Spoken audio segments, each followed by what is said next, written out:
Completely fine. Then we go ahead. I skip the introduction, and you can start, David, because we're gonna edit the video afterwards. All right. So the general title of this event is Political Abuse of Psychiatry. The title of my talk is on human organ transplants abuse. So superficially, the two topics appear different. One relates to mental abuse, the other relates to physical abuse. The question I had to address in developing this presentation is what, if any, is the connection between the two topics? That question led me to 8 subordinate questions. 2 questions address the connection between victimization and abuse. Does political abuse of psychiatry lead to organ transplant abuse? Does organ transplant abuse lead to political abuse of psychiatry? 2 other questions address the effect of opposition to either abuse. Does opposition to organ transplant abuse lead to political abuse of psychiatry? Does opposition to a political abuse of psychiatry lead to organ transplant abuse? 2 further questions address the relationship between the professions. To what extent should psychiatrists work to end organ transplant abuse? To what extent should transplant professionals work to end political abuse of psychiatry? And the last 2 questions address the lessons to be learned from combating each abuse. What can those combating organ transplant abuse learn from the effort to combat political abuse of psychiatry? What can those combating political abuse of psychiatry learn from the effort to combat organ transplant abuse? So I'm going to address each of these 8 questions in turn. In addressing these 8 questions, I will use China as a case study, since China presents both organ transplant abuse and political abuse of psychiatry. So the first question was this: does political abuse of psychiatry lead to organ transplant abuse? To answer this question, it requires consideration of the procedures by which organ transplant abuse in China with prisoners of conscience victims occur. I wonder if you'll just excuse me for a second. I'm going to close a window. There's planes flying overhead that cause a noise. Just give me a second.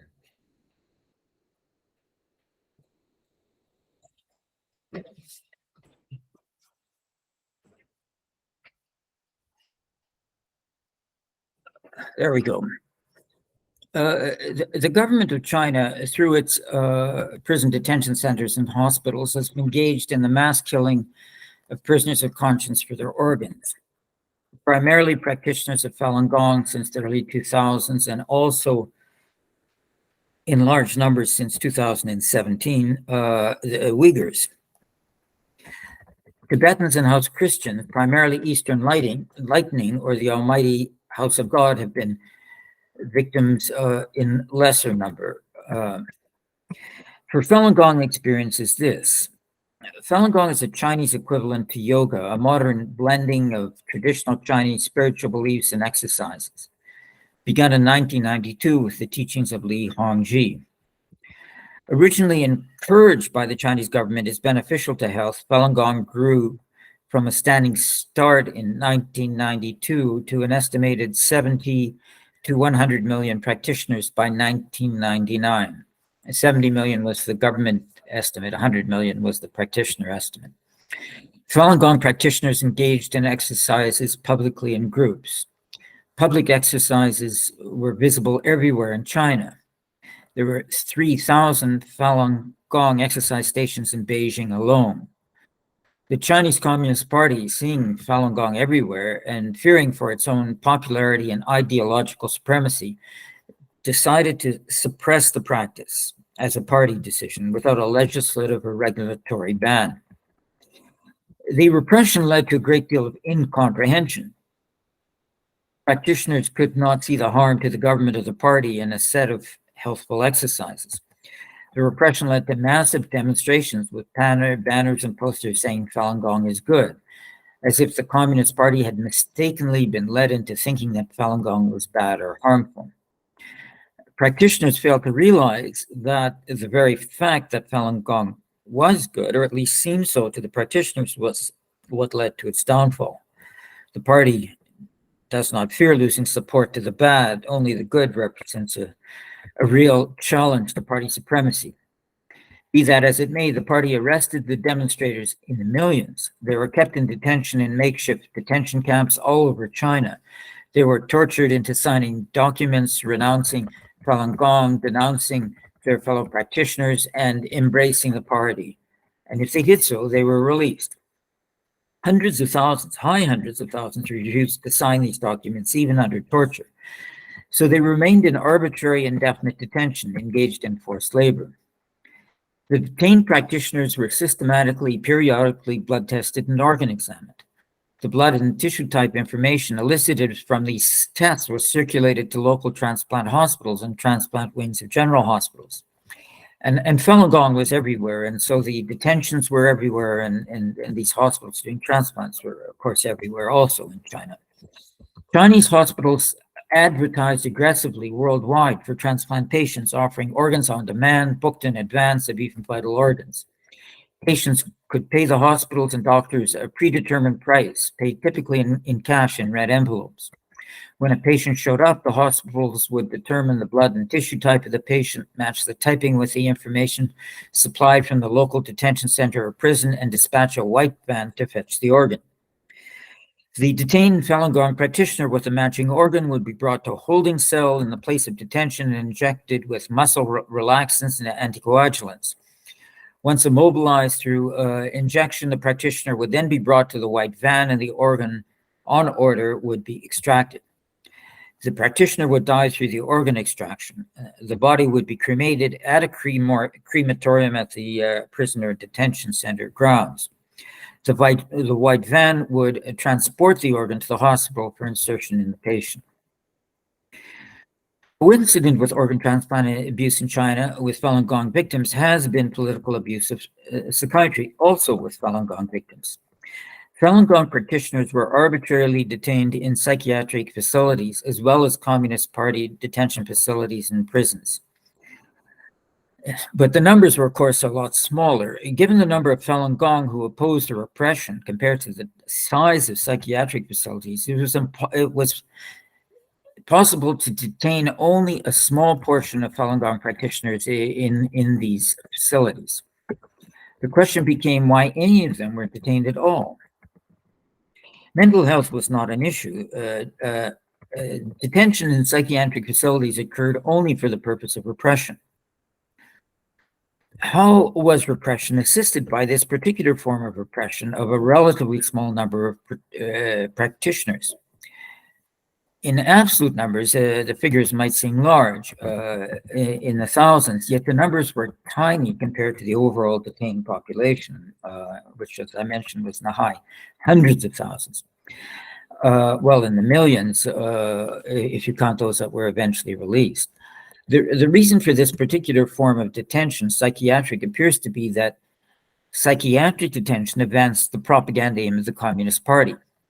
The party, after deciding to repress the practice of Falun Gong because of its beneficial to health, decided, because of the widespread popularity of Falun Gong, to flip the narrative. Instead of saying that the practice was good for health, the party started propagandizing, incredible as it may seem, that exercise was bad for health. The gist of the narrative was that the spiritual beliefs, which were coupled with the exercise, led practitioners to self-harm or harm to others, and that the people who held the spiritual beliefs of Falun Gong were accordingly insane. In an article published in 2002 in the Journal of the American Academy of Psychiatry and the Law, the authors wrote, and I quote, "By committing practitioners, the authorities send the message to the population at large that there must indeed be something wrong with Falun Gong. The government also counts on the people's drawing the conclusion that no matter what the case is with Falun Gong, one would have to be insane to try to oppose the government's will, as Falun Gong was trying to do. So that's the end of the quote. Once practitioners were detained in mental hospitals because supposedly insane, they would go through the same victimization as those detained in Communist Party detention facilities or state prisons. They would be asked to recount, renounce, and denounce Falun Gong. If they did so, they were released. If they did not, they would be tortured towards the same end. Yet torture in a mental hospital takes a different form from torture in Communist Party detention centers and state prisons. Torture in Communist Party detention centers and state prisons is physical, taking the form of beatings which avoid damaging organs. Torture in mental hospitals is chemical. Physical torture is applied only when the detainees refuse to take the medication or when medication is forcibly applied. For this 2002 report that I quoted, they say further that there's brutal torture and forced administration of antipsychotic drugs against these Falun Gong detainees in psychiatric institutions. Physical torture, similar to the mistreatment of the practitioners receive in jails and prisons, is commonplace, especially when practitioners refuse to take the medications and continue practicing the exercises in the hospital. Medications are sometimes forcibly administered through nasogastric tubes to torture and punish practitioners for not cooperating with the authorities denouncing Falun Gong. If the practitioners continue to perform the exercises in the hospital or refuse to renounce their beliefs, medical dosages are increased to as much as 5 or 6 times the initial dose until the person loses the ability to move or communicate. The medication has a wide variety of toxic effects detailed in the article. This form of psychiatric abuse continues to this day. An article which was posted on the internet February 22nd, 2023, this year, sets out a number of current cases of psychiatric abuse with Falun Gong victims. The website notes that this abuse had victims from 29 Chinese provinces, occurred not only in mental hospitals, but also in prisons and detention centers. Psychiatric abuse and organ transplant abuse appear for the perpetrators to be alternatives rather than cumulative tactics. The drugs with which victims of psychiatric abuse are forcibly injected lead to organ damage, making their organs presumably unusable for transplants. As well as in China, organs for transplants were originally, even before prisoners of conscience, sourced from prisoners sentenced to death for common crimes. That sourcing eventually was complemented by organs sourced from prisoners of conscience, also in prisons and detention centers. The institutionalization of organ sourcing through prisons and detention centers was not carried forward to mental hospitals, at least as far as I can tell.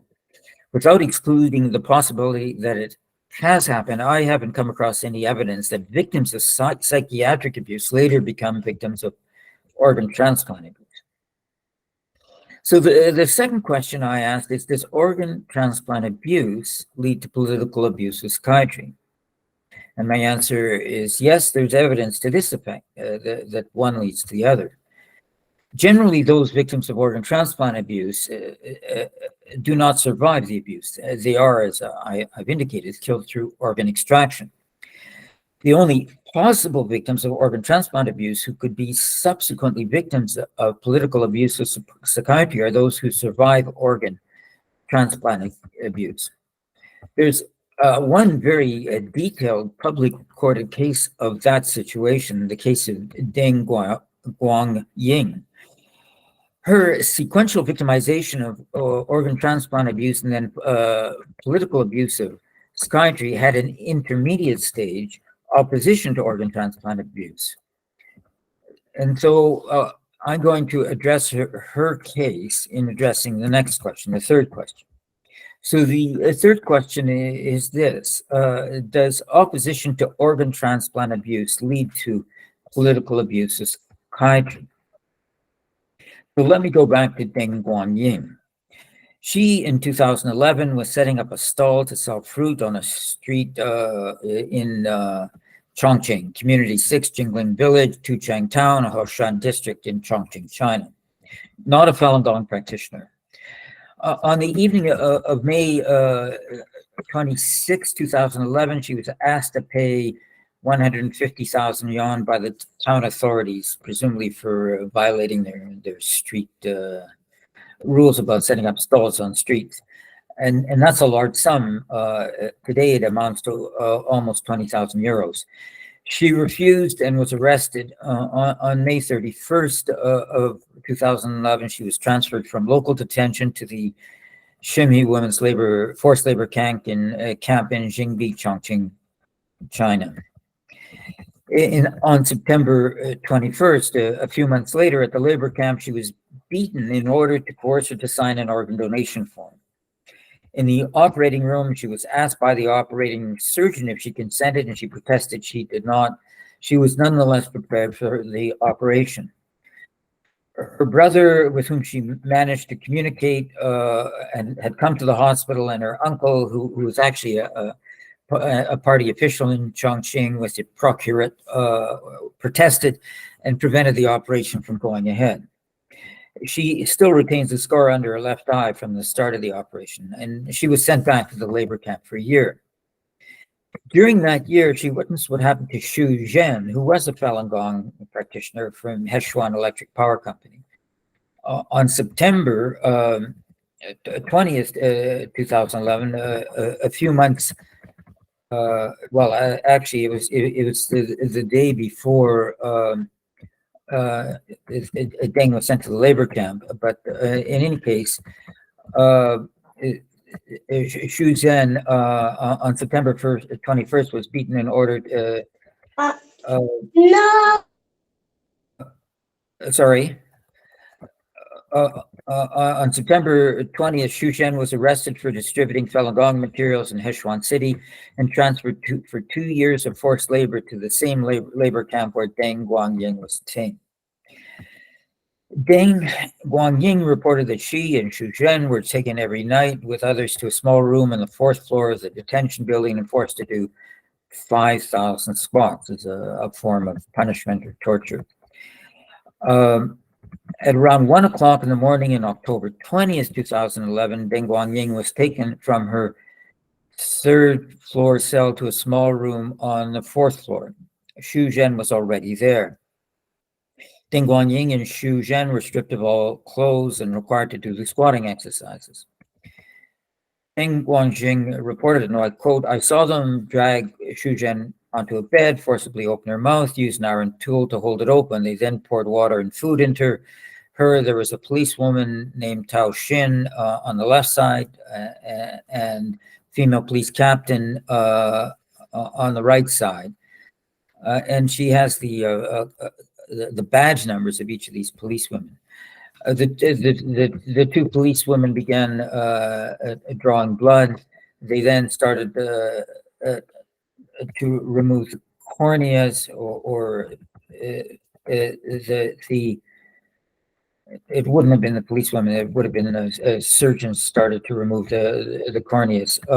While the corneas were being removed, the police ordered me to return to the prison cell.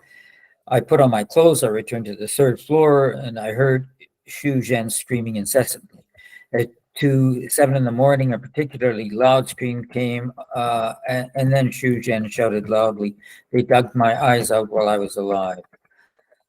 Deng Guangying said that at that time, the cries rang out very loudly. All the 200 to 300 people in the 4th Brigade of the labor camp would have heard it if they had not slept through it. Then the scream suddenly stopped, and Xu Zhen's voice was no longer heard. Many people were awakened that night and could not sleep. By the 2nd day, everybody in the 4th Brigade concluded that Xu Zhen was dead. Everyone was crying, unable to eat, and went on a collective hunger strike. The police double teamed to beat those who refused to eat. Another person in the detention center named who was there at the same time as Deng and Xu Zhen confirmed this story.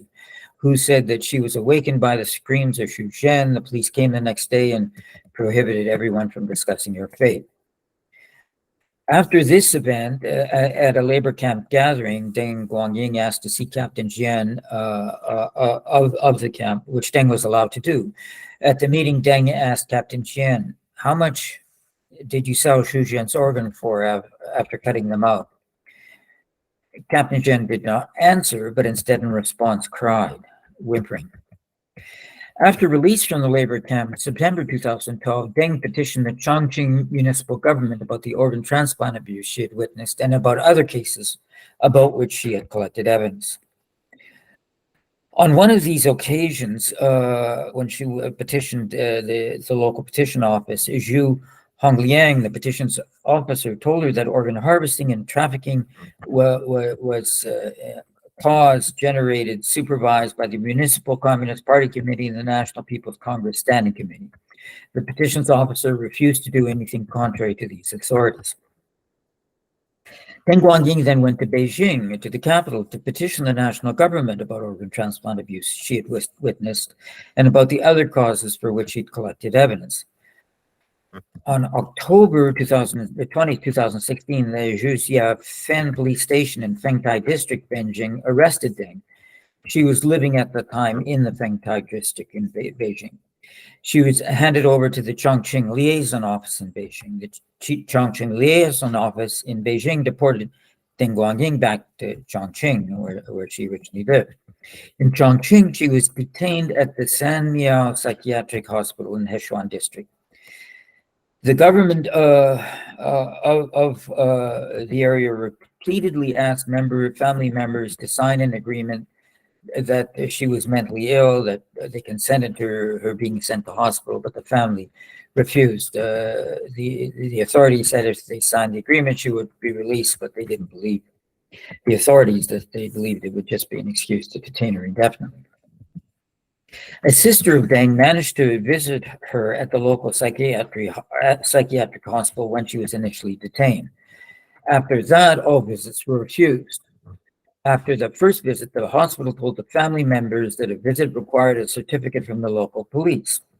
The local Tuchang Town Police Station has persistently refused requests for a certificate. She remains detained in this psychiatric hospital 7 years later.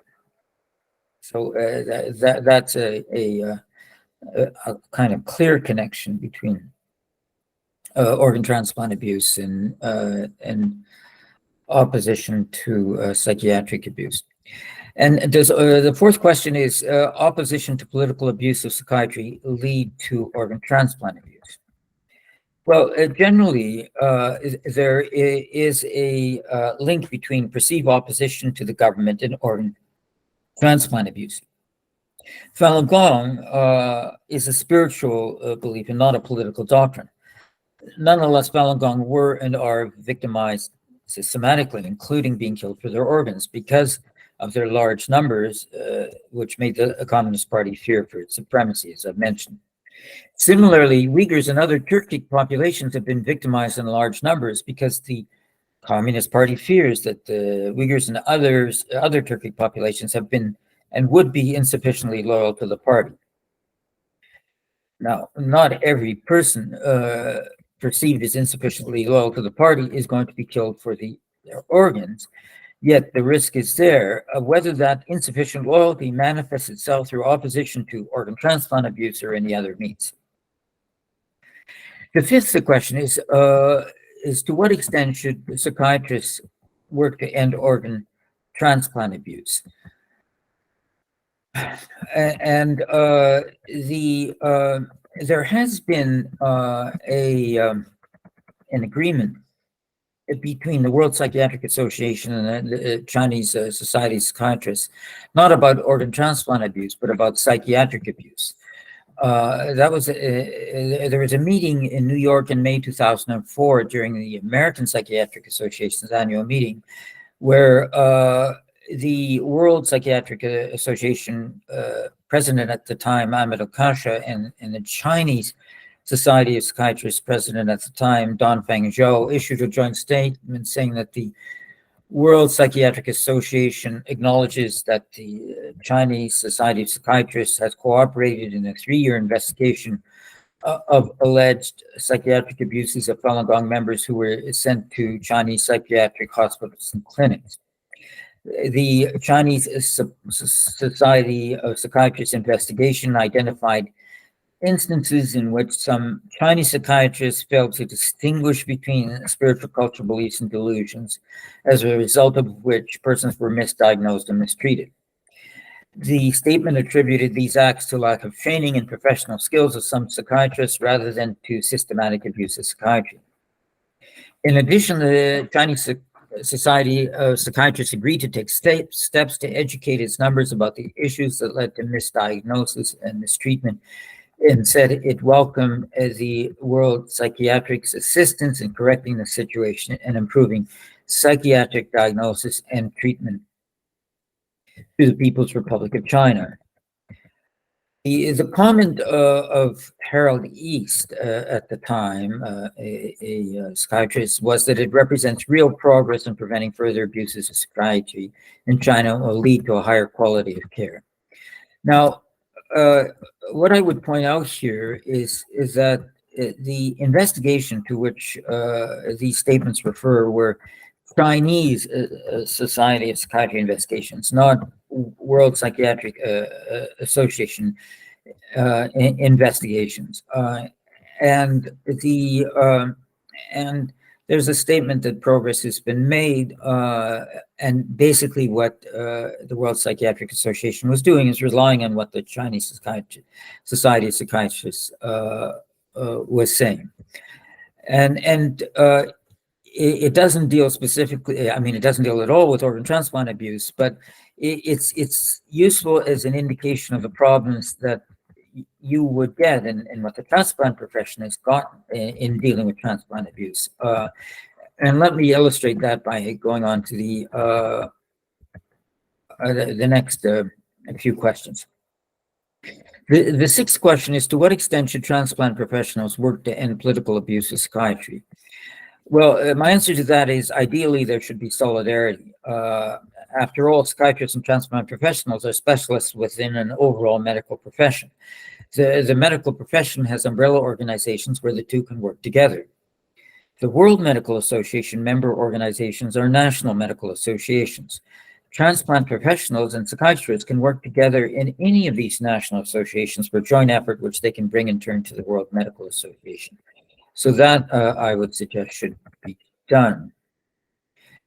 And so then the seventh question is, what can those combating organ transplant abuse learn from the effort to combat political abuse of psychiatry? I would say that 2004 agreement is not anything from which the organ transplant, those combating organ transplant abuse can learn, but there's a prior effort of the World Psychiatric Association, which I think is instructive. In 1977, the World Psychiatric Association condemned the Soviet Union by resolution for its abuse of psychiatry. The Soviets withdrew from the association in 1983 when it faced almost certain expulsion. The World Psychiatric Association eventually agreed in 1989 to readmit the Soviet Union, provided 4 conditions were met. They were that the Soviet Psychiatric Association acknowledged that systematic abuse of psychiatry for political purposes had taken place. Now, as you can tell, the 2004 acknowledgement didn't acknowledge, they acknowledged abuse, but it said it was misdiagnosis, not political. Second, that they promised to discontinue to abuse. 3, they rehabilitate the victims. Again, the 2004 agreement said nothing about rehabilitation. 4, they democratize the Psychiatric Association, which again, the 2004 agreement said nothing about that. The conditions were conditions subsequent, not conditions precedent. The Soviet Union was readmitted pending fulfillment of conditions with a monitoring committee to set up to monitor fulfillment of the conditions. If the conditions were fulfilled, membership would become unconditional. If they were not, membership would be suspended. But in the meantime, the Soviet Union dissolved in December 1991.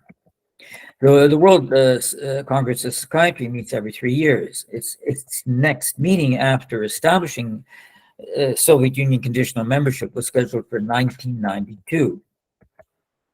Membership of the Soviet Union and the World Psychiatric Association remained conditional until the dissolution of the Soviet Union, since the World Congress never had a meeting to reconsider the issue of unconditional Soviet membership. Okay, so the last question is, what can those combating political abuse of psychiatry learn from the effort to combat organ transplant abuse? Well, I would say there's something, good lessons and bad lessons. There have been some notable developments within the transplant profession standing up against transplant abuse in China. The Transplantation Society Ethics Committee policy statement, Chinese Transplantation Program and Mission Statement of November 2006 provided that, and I quote, almost all organs from China are likely to have been obtained from executed prisoners, and that, and I quote, presentation of studies involving patient data or samples from recipients of organs or tissues from executed prisoners should not be accepted. But that was 2006. More recently, the Canadian Society of Nephrology and Organ Trafficking issued a policy statement in September 2021, which provides, and I quote, patients should be educated regarding, this is the Canadian statement, not the international statement. The international statement, the Canadian statement was 2011. The Canadian statement was that patients should be educated regarding the unethical treatment of individuals who sell their organs for money in unregulated systems in the developing world. Physicians have a duty to advocate for their patients, but as members of the medical community, they also have a duty to prevent harm to individuals. Patients should be educated about the harms that may come to those who provide organs through transplant tourism. Now, this statement is interesting, but of course, I mean, there's transplant tourism from many countries into China, but there's not, to my knowledge, psychiatric tourism, psychiatric patients from countries into China. So that sort of policy, although it shows the awareness of the profession and the willingness to combat it, it doesn't have an immediate practical effect in terms of counseling patients not to go to China for psychiatric help, because mostly would be the situation would not occur where that would be relevant. More relevant is what the Transplantation Society did in 2014. They, in 2014, refused to allow 35 Chinese participants for ethical reasons to attend the World Transplant Conference in San Francisco in July of that year. For October 2014, there was a transplant conference in Hangzhou, China, with many invited overseas transplant experts who generally, pretty systematically failed to attend. And that had an impact on the profession. There was in April 22, an International Society for Heart and Lung Transplantation statement, which is also useful. They wrote that given the body of evidence that the government of the People's Republic of China stands alone in continuing to systematically support the procurement of organs or tissue from executed prisoners, submissions related to transplantation and involving either organs or tissue from human donors in the People's Republic of China will not be accepted for presentation or publication. But unfortunately, I mean, these are positive examples, but they are the exception rather than the rule. And indeed, the transplantation profession today, for the most part, has developed the way the psychiatric profession did in 2004, not investigating, taking Chinese at their word, saying that there's change when the only change is that they said something that the outsiders wanted to hear. The current position of the Transplantation Society and much of the transplantation profession worldwide is encapsulated in an exchange between the United States House of Representative Chris Smith and former Transplant Society President Francis Delmonico in a June 2016 House subcommittee hearing where I was also witness. And so Representative Smith asked this question: in 2016, how do you independently verify Chinese government claims that there's no transplant abuse when there's been such a backdrop of terrible duplicity, lies, and deception on the part of this government. Trust and verify. How do you do that? So Dr. Delmonico answered, I'm not an apologist. I'm not up here to tell you not to worry. I'm not here to verify. That's not my job. I'm here to say to you that there's a move within the country to change. So the statement of Dr. Delmonico, I'm not here to verify. That's not my job. It's glib. Health professionals cannot be expected to be experts in every field relevant to their profession. Yet, even if that is so, the ignorant should defer to the knowledgeable. The amateurs should defer to the experts. Those who've done the research should defer to those who have not done the research should defer to those who have. Iconoclasm can come from any direction, yet there's always room for disrupting the consensus. Yet that disruption should be familiar with the sources and be able to question them. So the shrug of the shoulders, the pretense that all is well, is not a challenge to research. It is self-delusion, willful blindness. The last of the 10 stages of genocide is denial. The Chinese Communist Party denies the mass killing of innocents through organ extraction, which the evidence establishes. That denial takes the form of personal insults directed against those who've done the research, fabricated statistics which are easily contradicted, or telling foreigners what they want to hear, no matter how divorced from reality those words are. There are all too many health professionals who take the Chinese Communist Party assertions of denial of reality as real. The problem here is not just ignorance, since no one can be expected to know everything, but active endorsement of a cover-up of genocide. To quote Dr. Delmonico again, his statement, I'm here to say to you that there's a move within the country to change, fails to take into account what the change in reality is, an evolving cover-up of organ transplant abuse. And one can say the same of psychiatric abuse. So I have a few recommendations. One is, I think that the World Psychiatric Association, National Psychiatric Association, individual psychiatrists, governments should be asking for the release of Deng Guangying from psychiatric detention in China. I would also recommend that the World Psychiatric Association abandon the 2004 agreement. It has not been respected, and it was mistaken in the first place. I would recommend that the Psychiatrists Association in any and every country join with their transplant professionals in bringing to the World Medical Association concerns about both psychiatric abuse and transplant abuse in China.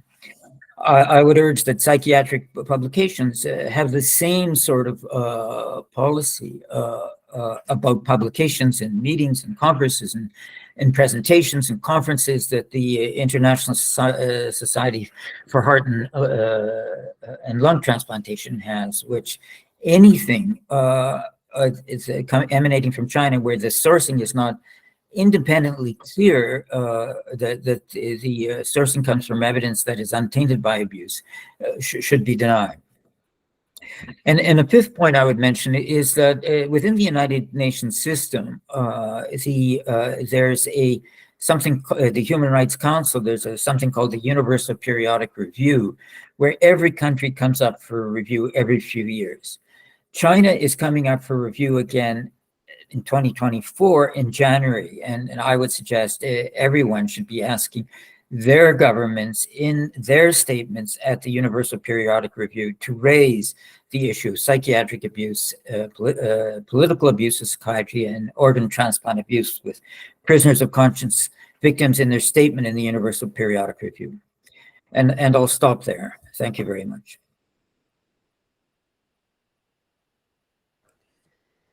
Thank you, David.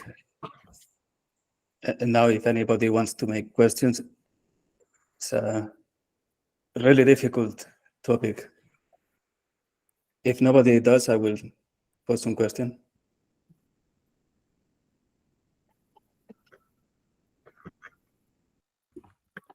Well, I'd love to ask a question.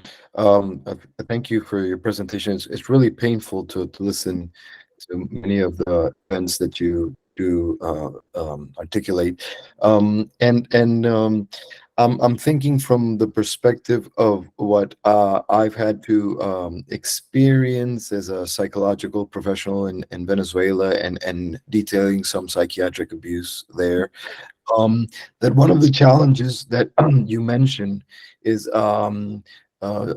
being able to overcome the disbelief that these things have happened.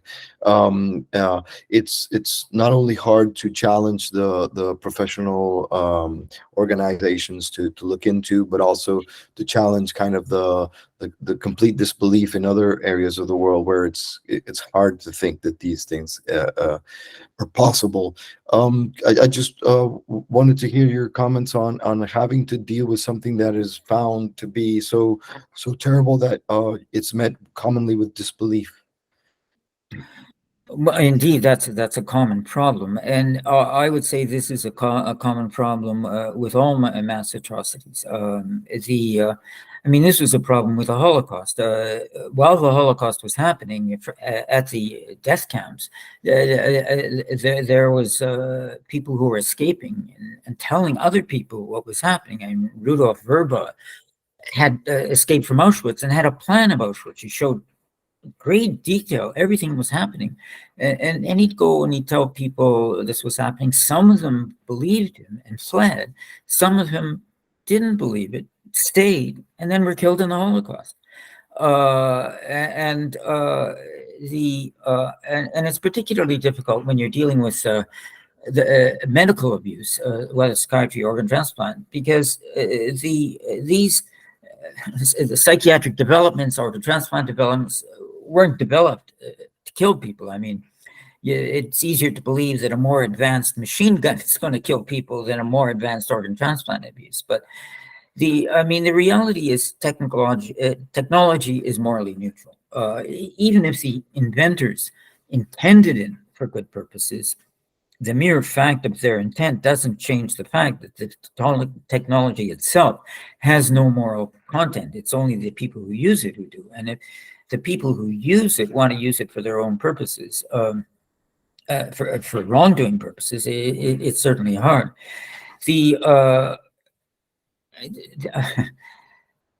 I think one has to develop an awareness beyond your own boundaries or beyond your own neighborhood. But also, I would say, you can't wait for somebody to come to you to kill you for your organs, or to throw you in a psychiatric detention center because they think, because of your abuse, that the only way you're going to escape the abuse is to stop it while it happens to somebody else. And indeed, with organ transplant abuse, that's what happened. I mean, originally it was just prisoners sentenced to death, and then it was, after that, in large numbers, just Falun Gong, and much more recently it was Uyghurs. If it had been stopped when it was Falun Gong, the Uyghurs would never have suffered. And the human rights violations spread unless they're stopped. Don't stop. There's a theologian, Roald Neighbor, who said, I didn't protest when they were going after this group because I wasn't one of them, and so on. And then they came to me, and there was nobody left to protest. And I think that's a point that has to be made.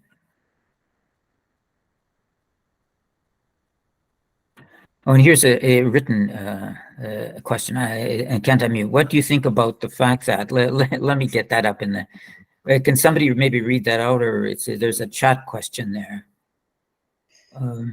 Yes, Artin is asking if, here's in the report, what do you think about the fact that as long as coercive measures are allowed in mental health acts, the abuse politically or socially will there be too? Could you repeat that question? Yeah, that he's asking, as long as there are coercive acts in mental health, the political and social abuse is going to continue. Well, sure. I mean, we're dealing with human nature, and technology develops, but human nature remains much the same. The capacity to do harm and the capacity to good remain the same.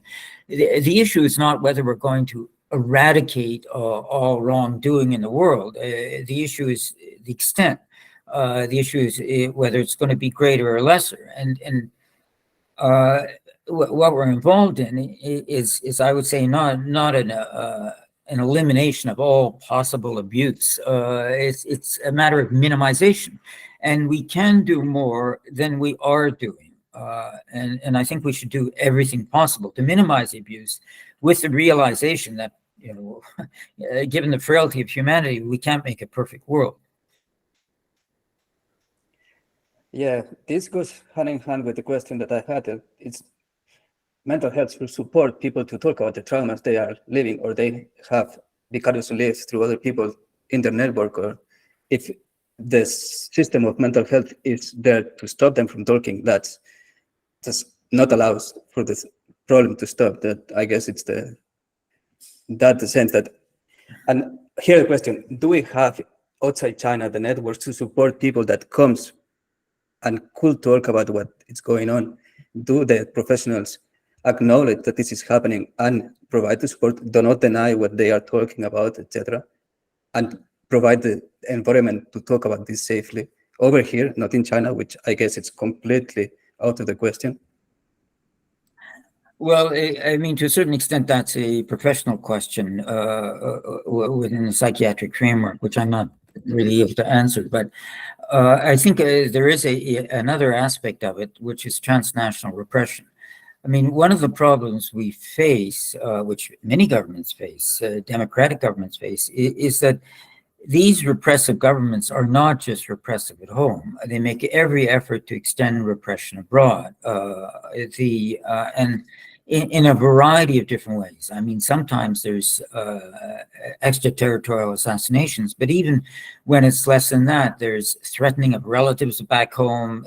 There's harassment and intimidation through internet and email. I mean, I myself, I've been working on this organ transplant file for since 2006, and I've had meetings canceled, a lot of them at the last minute, usually for some reason that has nothing to do with China, but the meetings that aren't canceled, they tell me that the Chinese government has asked for cancellation, or some Chinese government front association. There's through the internet, I had a death threat, which thankfully didn't materialize. There was a drive-by shooting of a host to one of my events, which they attributed to hosting my event, and some bullet holes in the window. And and there's this constant effort, and I think, well, people should feel free to talk about their experiences once they get out of China or out of these repressive environments. But in order to do that, I mean, we have to go beyond more than providing a welcoming environment for them to do so. We have to actively combat transnational repression, which intimidates them, terrorizes them, and tries to shut them up.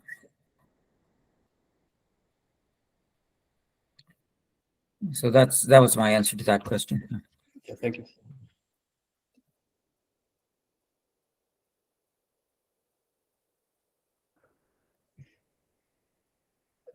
Well, if you would like to say, how is the situation right now? It's getting worse, as far as you're aware, in Xinjiang. Well, Xinjiang is in a terrible situation because there's genocide in more than one way.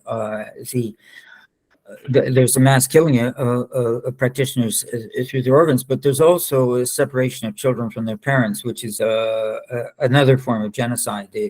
There's an active attempt through this separation to indoctrinate children, and then of course there's massive forced labor, and many of the goods that are exported from China around the world. If you go down the supply chain, a lot of it comes from Xinjiang. So that's certainly an issue there. And in terms of organ transplant abuse, in some ways, it's the situation is more is a bit different, because, as I mentioned, with Falun Gong, they were everywhere, and the local hospitals were able to source organs locally, whereas the Uyghurs and the other Turk minorities are mainly in Xinjiang, and and so initially, because of ischemic time, the time that the organ remains alive outside the body was relatively short. It was impractical to move organs around within China, but through technological development since 2006, ischemic time has been lengthened through better refrigeration techniques, liquid immersions of organs, ECMO, extracorporeal membrane oxygenation machines, as a result of which organs from Xinjiang can be shipped throughout China. And one thing we can see, which we didn't see with Falun Gong, is airport lanes in Xinjiang, which say reserved for transplant of organs. I mean, we got pictures of them in many languages, of these airport lanes. And also we got media reports of organs being shipped from Xinjiang around China. I mean, the Chinese government or the transplant profession is involved in a kind of a double game. On the one hand, they're trying to promote and boast about their transplant profession as modern, up to date, in order to, because they're selling organs and they want to promote sales. And on the other hand, they're trying to cover up the abuse, and it's very difficult to both publicize what they're doing and cover up what they're doing at one and the same time, which it makes both kind of awkward. But what we see, and what I see, is a rolling cover-up. So a lot of the statistics I used to quote, I mean, we've archived them, but the statistical series stops after we quote them.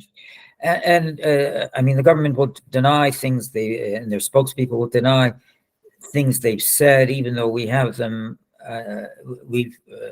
We've actually got them on video, recorded, archived, saying them. And frankly, I would say that this World Psychiatric Association Agreement 2004 manifests all the troubles we see with outsiders dealing with China, letting and not making their own investigations, taking them at their word, thinking there's progress simply because people say the Chinese say what the outsiders want to hear, and that problem, of course, is it's real for all of China, but it's particularly acute for China because so much effort is being poured into China. I mean, Falun Gong is still, I mean, the Falun Gong problem hasn't gone away, and it never received the publicity that Uyghur did, partly because Uyghur are Muslim, and Islam is relatively is certainly better known than Falun Gong. It's a spiritual belief, partly because there's an ethnic differentiation with the Uyghurs, which there isn't with Falun Gong. Falun Gong are all just Han Chinese, pretty much. Although subsequently, since the repression, it's spread around the world, and there's practitioners in different countries. And I expect in all of the countries in which members of the audience come from. But the fact of this geographic location, this ethnic identification, this easily identifiable religious identification, makes the Uyghur repression a lot more visible than some of the other repressions we see in China, including Falun Gong, but they're all equally troublesome.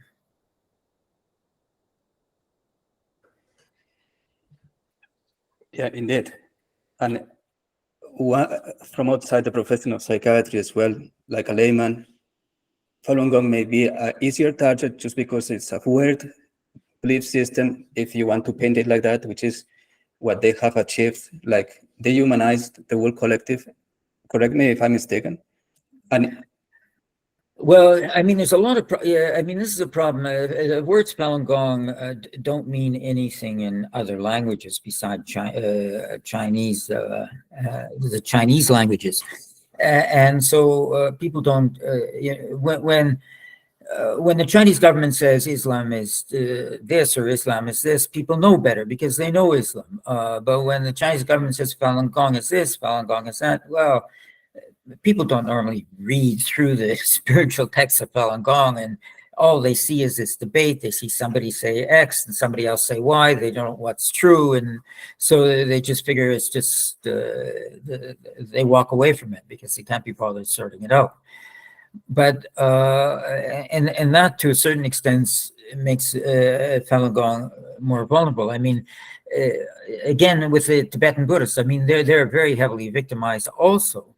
But people know Buddhism, they know Tibet, they know Tibetans as a distinct ethnic group, so it's easier to pick up on. And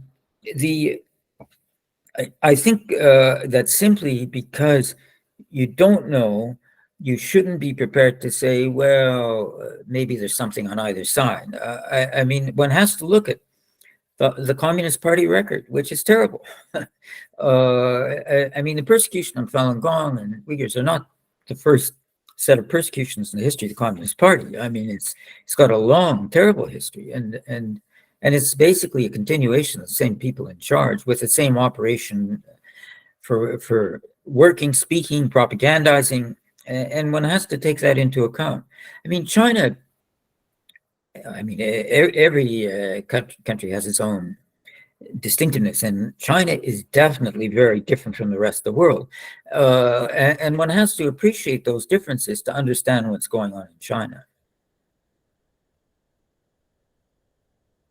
Yeah, and to contextualize, with Tiananmen victims of the repression, they could still be labeled as dissidents and therefore be imprisoned, unexecuted, organs harvested, trafficked, etc., within the law, despite they denying it at that time.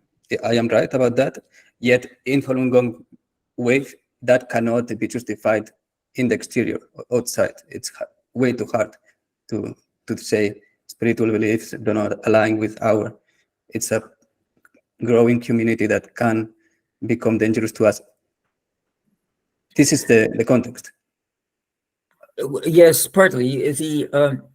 When it came to killing of prisoners sentenced to death for their organs, the Chinese said it was legal because A, they were going to be executed anyways, and B, these people, so they said, all donated their organs before they died to atone for the crimes they committed. That was their official line, which they eventually abandoned. I mean, eventually they said they were stopped sourcing organs from prisoners. But when it came to the killing, and they also have a 1984 law, which has never been repealed, which says that they are allowed to source organs from prisoners without the consent of their families, provided the bodies are unclaimed. But they've also changed the law, saying, without repealing the old law, saying there has to be consent, there can't be any payment, you're supposed to give priority to locals over foreigners. They've never banned Falun Gong. They've never admitted they've been sourcing organs from Falun Gong. They've never justified it as legal. But in China, the party controls the prosecution, the investigation, the police, the defense bar, the courts. They even have judicial committees which sit outside of court, where the party runs the judicial committees to decide the cases heard in court. I mean, so the legal system it isn't really a legal system like we see in the rest of the world. It's just an organ of party rule to provide one more facet of party rule. And a lot of some of the laws are enforced, but some aren't. And they certainly don't enforce the law against the party because the party runs the whole legal system. So the psychiatric abuse system, the organ transplant abuse system, may be legal in parts, maybe illegal in parts, but it doesn't really matter because the party's running it and they don't care what the law says because they run the law.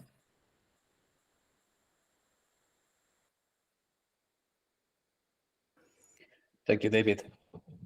Really appreciated to have you here. Okay, well, thank you for inviting me. Yeah, thank you. Manuel, I give you the word now. Te paso el relevo. If you don't mind, I'll just skip the presentation. You go ahead, and we maximize the time that we have here. Yeah? Perfect. Yes, gracias, Enrique. Very thankful for the opportunity to talk today. I've talked to Enrique a number of times, and I'm very grateful for the possibility of sharing and raising awareness for some of these issues, which have been particularly difficult to raise awareness in regards to my country. I'm a Venezuelan clinical community psychologist. I am now living in Spain, but continue to do research and to teach at Venezuela online. And for a while, I've been being able to have some inventory and register some of the psychiatric abuse and the use of psychiatry for political repression in Venezuela. And it's been quite hard to position the issue, even though some of the actions are quite public. And so again, it's a great possibility to be able to share with others that are doing similar work in other areas of the world. I'm going to show some slides to be able to share my presentation. Just a second here. Okay. So you should be able to see my slides now. I just want to see if I can see myself and the slides at the same time. Okay. Okay, so you should be seeing my slides now. And I want to start showing a little bit of the context of the psychiatric situation in Venezuela before going through some of the specific cases of use of psychiatry for political repression. And there was a very particular experience last year as I was teaching to the course in one of the postgraduate courses that seems very, very illustrative, very representative of some of the things that are going on. And that's kind of where the name of the presentation comes from. It's not metaphoric, it's quite literal. I was teaching one of the courses where we discuss some of the psychiatric users movements and some of the story of anti-psychiatric movements and the development of psychiatric models for attention. And as I was going through the Twitter before that class, I came up with a quite astounding tweet that I found where some clinical resident mentioned that as he was doing his clinical practice in a public psychiatric hospital, he came one morning and to find that the whole hospital was filled with pigs in the hospital. And it was just one more of a huge layer of examples of the abandonment, of the level of abandonment of the psychiatric clinics. And he took some pictures and videos and he tweeted them, as I said, with anonymously. So here is, I think you can see my second the second slide. Please let me know if the second slide came up. Here is some of the pictures that the student shared. And as I say, they were quite surprising. So I took them to class next day to kind of to show that this was another example of the level of a deterioration of the system. Okay, perfect, Enrique. To my surprise, at the end of the class, the student asked to talk to me, and I said, of course. And we talked through WhatsApp, and she said that she wanted to talk to me because the person who had done those tweets was at that class that day, and was feeling very scared and wanted to talk to me in private, but didn't know if it was safe to do so. So I was kind of surprised by this whole affair. I haven't been in Venezuela living for 5 years, so the level of fear in him kind of surprised me. But of course, I said yes. And when he talked to me, I was able to understand a bit more. He said that his tweet had become viral inside of the country, and newspaper sources had picked up on the news. And well, one of the pictures there is from one of those portals, and that made an alarm go off in the psychological school in our university. And some university figures had told him that it was not right to have uh, done that tweet, and that he should take it down, because he put the university's practice at that hospital at risk, and it might not be ethical to be doing this. And I was kind of surprised by the whole thing, because not only was it surprising to see the what was going on in the hospital, it was also surprising to see the university's reaction, first of so much fear, and second to be even suggesting to censor his critique, his public critique. But that also led me to understand the level of militarization and authoritative use of the public spaces in general, which I think is very relevant to all of the things I want to share in this talk today. I'll talk also around 30 minutes, and try to have some time to talk with any question and share any questions and comments.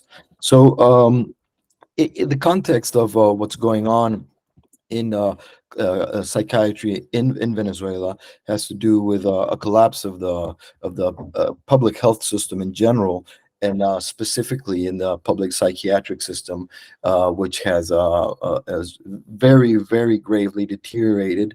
The government does not share its data on public health since around 2011. But we can have some sources of how bad the situation has gotten from different sources. The World Health Organization cited the government in 2011, showing the number of service users of the public psychiatric system, and showed how that meant that there was already a 42% reduction of the availability of beds for chronic or acute patients that needed to be hospitalized.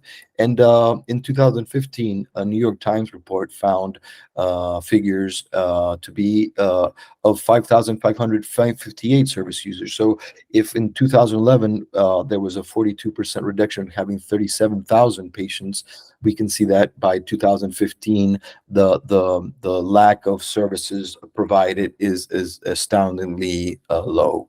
And that is what we confirm through our daily practice. With all the residents and all the doctors that we know in the public health system, we know that there's a gross lack of medicines, many times using medicines that have already passed their date, and general conditions in many cases.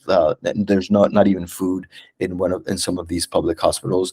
And in one particular surprising account by the students that were doing their practice in one of these hospitals, they even told us that there weren't any chairs. They were doing their theoretical and practical seminars of the university sitting on the floor, which is surprising, because the chairs used to be at the hospital. So it's not they didn't have resources, somebody stole the chairs, and there were any chairs anymore. So we're talking about a huge collapse of what was before a regularly working system, not the best system, but reasonably functioning, to a very, very deteriorated situation. And reflected in different ways in the suffering of the people who are supposed to be receiving help. In a newspaper report that went through one of the public hospitals of chronic patients, I extracted this quote, which I think is very significant, of a patient saying, "I'm not crazy, I'm hungry," and having many reports of patients who were abandoned in these public hospitals, not only feeling hunger, finally having patients die of hunger. And it's pretty incredible to imagine patients dying of hunger while being hospitalized in a public service. So this amount of scarcity led to, in 2019, the unofficial shutdown of services.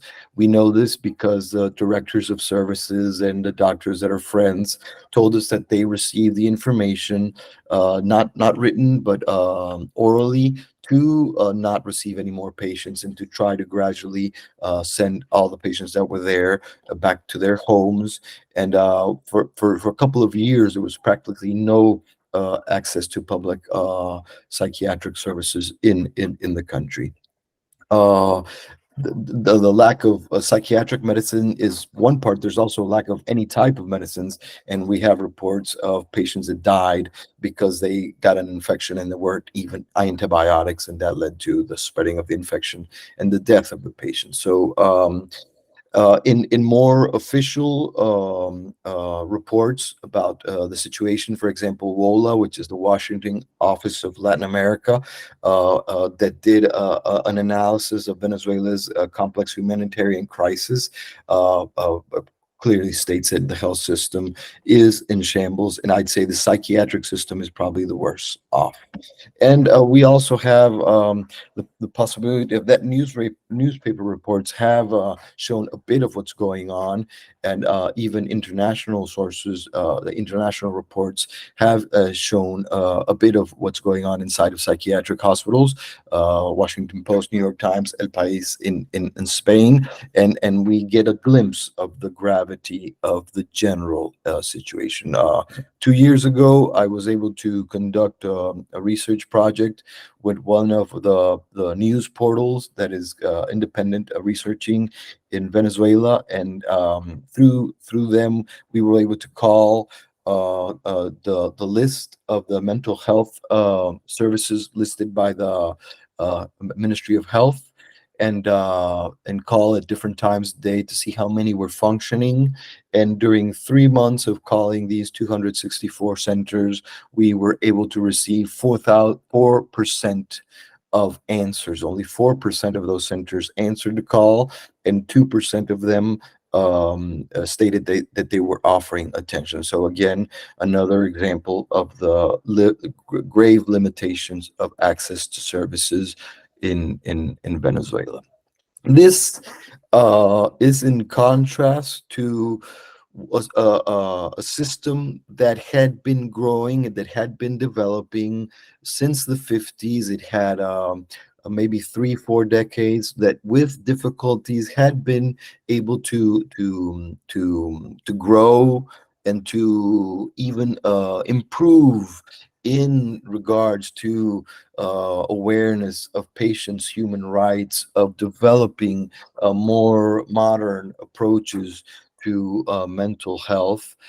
For example, one of the public hospitals that was shut down, which is this picture here, Hospital Psiquiátrico El Peñón, was a hospital that was opened in 1962 in the beginning of kind of the mental health revolution, of thinking of more humane ways of offering psychiatric treatment. It was designed with wide open spaces.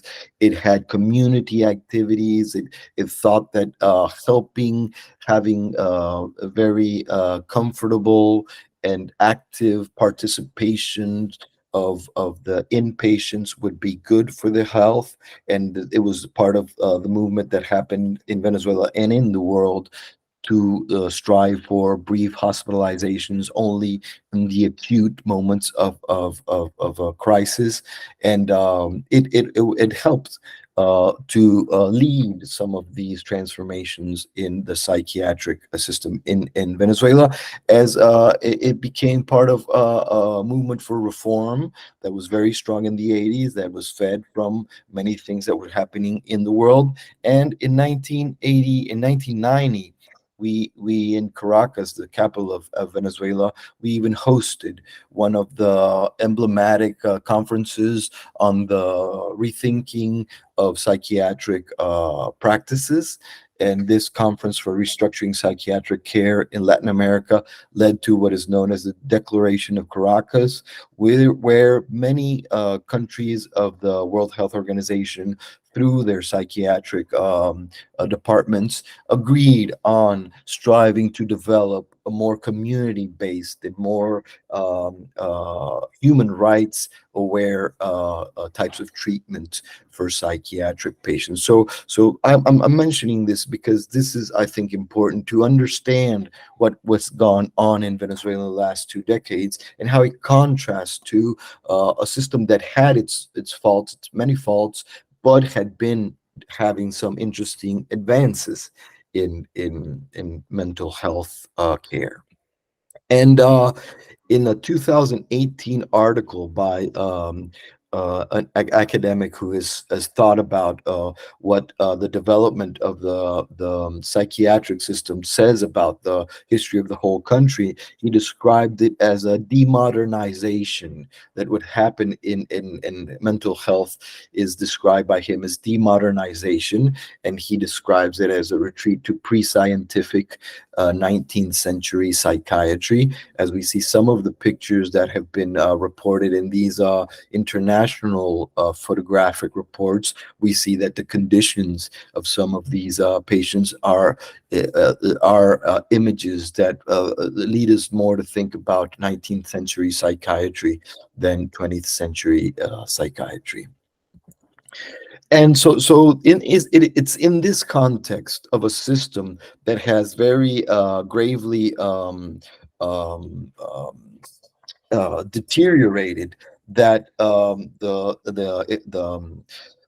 the persecution of political dissidents through psychiatry has happened. So we have, so I'm presenting kind of two dramas that are related. One is a drama of the whole system for mental health care and what it has implied for those living with any type of psychiatric difficulty, to a more perverse use of psychiatry to persecute now political dissidents. And I'm going to share a couple of examples in this regard. The most emblematic case that has happened in Venezuela is referred to Franklin Brito, which was in the country a quite present figure at one point, and whose political persecution gravely used psychiatry as the weapon to try to quiet him. So I'm going to say a couple of things about the case and lead that to what that pertains to psychiatric institutions.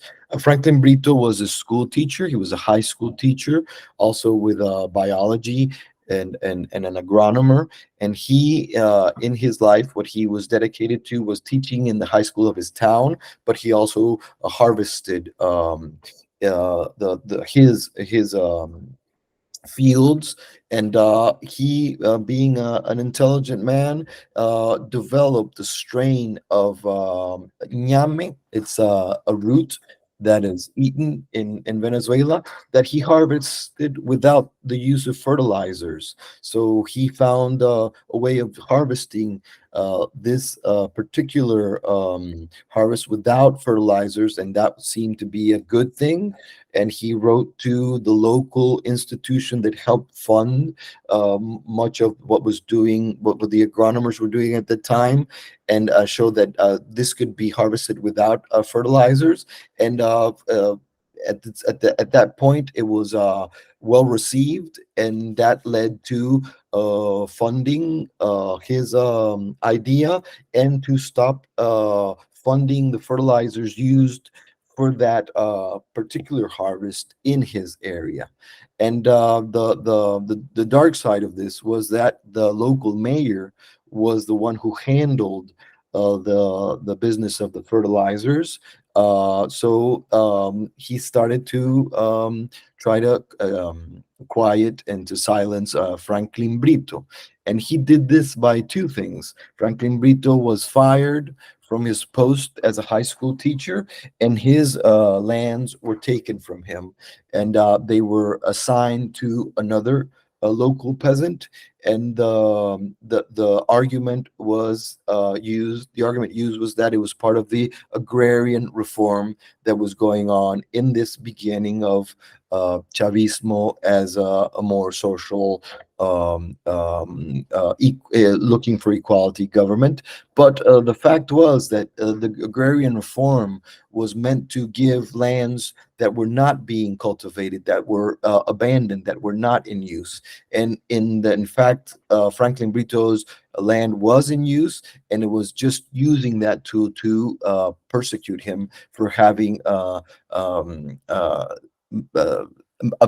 made an obstacle to this mayor's business. So Franklin Brito began a series of protests to recover his land. He went to the different tribunals, to the different courts to make protest. Many of the courts told him that he was probably right in what he was doing, but they weren't going to go against a political figure. So he decided to start a number of hunger strikes.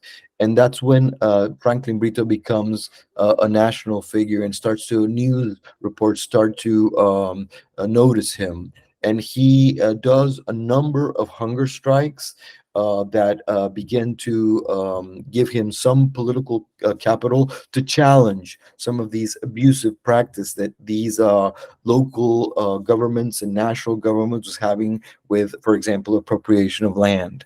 And he starts to be a prominent figure and starts to become uncomfortable for national government that tries to bribe him, that tries to give him money, so he stops his protests. But they never accept officially giving him back his land. They say, we can give it back to you, but we can't sign any papers, we can't officially say we've made mistakes. And Franklin Brito very stubbornly said that he was only going to accept a legal resolution of his case. So that took around 7 years, leading up to the final hunger strike that he began in 2010 in front of the Organization of American States, which is international American governmental organization. And he had a very public hunger strike in front of those offices, and again was gaining a lot of visibility. And at that moment, what the government decided was to arrest him and hospitalize him, alleging that he was a psychiatric patient. So in 2010, at the beginning of 2010, he is taken to the military hospital, and he is given a psychiatric label, and they asked the psychiatry service to evaluate him. The psychiatry service at that public hospital evaluates him and comes to a conclusion that he does not have any psychiatric symptoms, but the court orders him to be hospitalized anyways. And so he ended up being hospitalized in the ophthalmology service because psychiatry wouldn't take him. But he was still taken in by the hospital. And we began a series of protests to try to make visible the use of psychiatry here to persecute Franklin Brito. And I remember when we talked to the doctors at the hospital, they were very scared.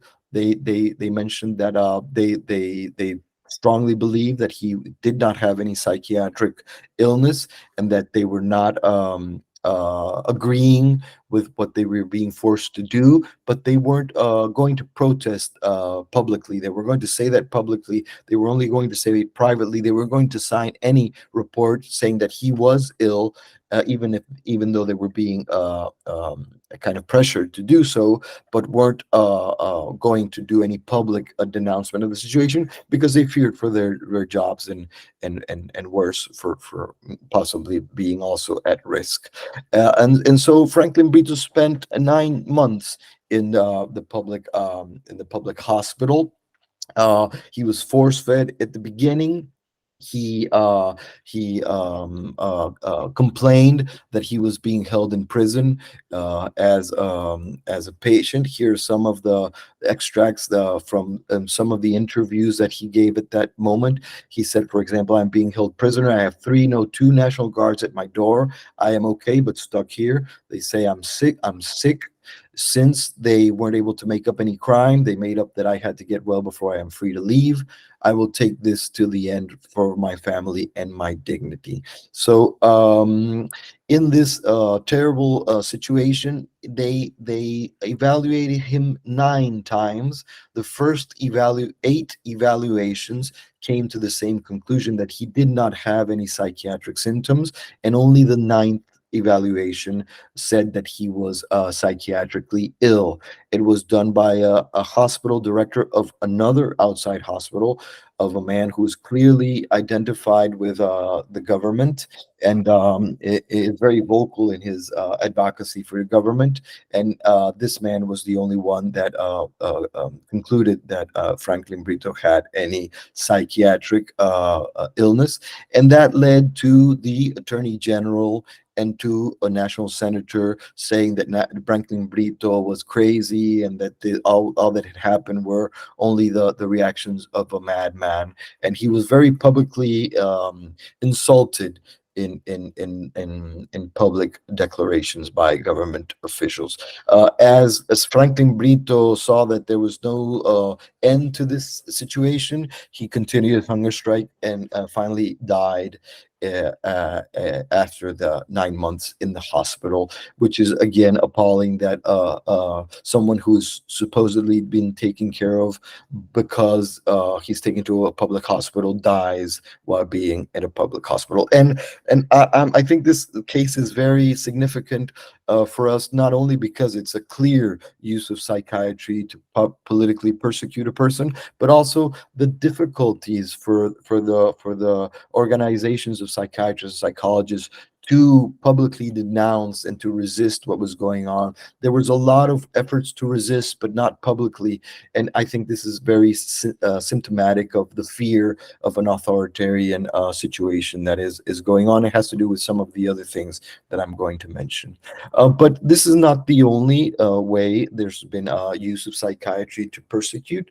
There's also been the invention of psychiatric labels in Venezuela. So an ex minister of public health in Venezuela, Eric Rodriguez, he coined a term that he calls psychotic dissociation, and he wrote a manual, a book that he says to describe what he says is this condition that he discovered or invented, as you prefer.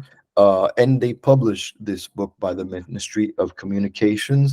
The cartoon at the front of the book is pretty telling of what he believes this psychiatric label to be, as he thinks that it is certain demonic qualities of television and of social media that gets into the heads of specifically the middle class. So he says this is a disorder suffered by the middle class, and it is a disorder of psychological manipulation done by television. This is particularly argument used in before the 2010, where the government still did not have control of most television channels. That is not the case now. So at that moment, the opposition to government was many times explained as a sort of psychotic dissociation created by manipulation. And his book is quite curious to read. It's a very pseudo-scientific jargon where he talks about a mix of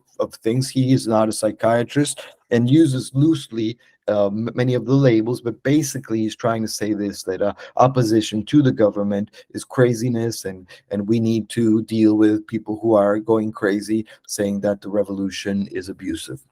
For example, let me cite one of his paragraphs. He writes, "We try to understand this collective behavior defined as psychotic dissociation because of the presence of some components of this psychopathological trilogy: dissociation, psychosis, and disturbances of behavior. Based on the definition of this collective behavior, we proceeded to observe and analyze what the fundamental trigger that was affecting an important sector of Venezuelans of the middle class. And so this is kind of a pseudoscientific jargon, but it began to circulate and be constantly used as explanations and ways to disregard any arguments of the opposition and any, for example, challenges to human rights abuses that were being used to challenge government. And here's just a few examples as it began to circulate the label in different publications. Particularly worrying is the one on the left-hand side, which is a publication from the Journal of the University of the Andes, where someone very lightly writes a public opinion article and uses the term to explain politically what is going on. But we have constant examples, and I found one even as recent as 2021, where the term was continued to be used. And we've had different versions of this, of the use of psychological terms and psychiatric terms to defend and use this propaganda by the government. Constantly before the international community finally identified Venezuela as a complex humanitarian crisis.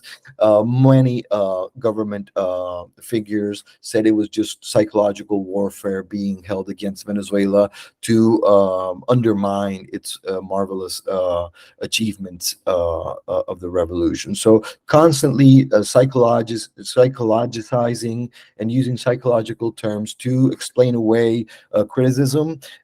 In 2017, an international forum was held in the Ministry of Interior, where they invited what they called experts on psychological warfare. And there was a meeting of experts and of government officials. When that was being promoted, that event, I knew of one of the psychologists who was in that team that was organizing that. And I told him, I am very keen to see the proof that you have, the evidence that you have, that the students that are on the streets protesting, it was a year of huge, massive student protest on the streets. I'm very keen to see what proof you have that these students that are protesting on the streets are manipulated psychologically and are not authentically in opposition to government. And he confessed that he didn't have any proof.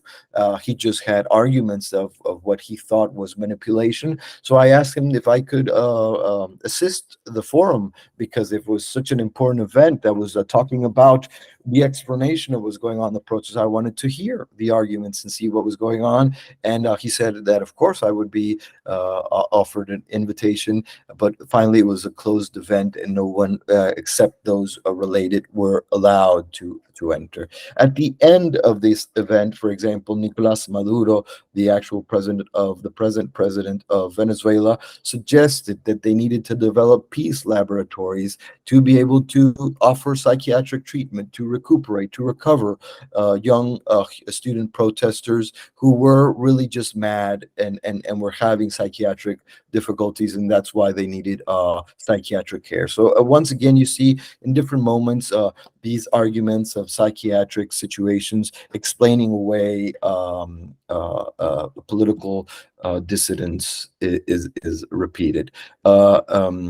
One of the main political figures right now, the president of the National Assembly, is a psychiatrist, and he had a television program, an online television program called Politics on the Couch, and he constantly used psychiatric terms to explain away any political oppositions. I have this quote, there are many from him. For example, psychosis is the opposition's disturbance, constantly using psychiatric terms to discredit any opposition. Another related case I'll just mention very briefly, because it gets quite bizarre as one gets into it. Hugo Chavez had a renowned psychiatrist who publicly said he was Chavez's psychiatrist, and Chavez's admitted that that was so.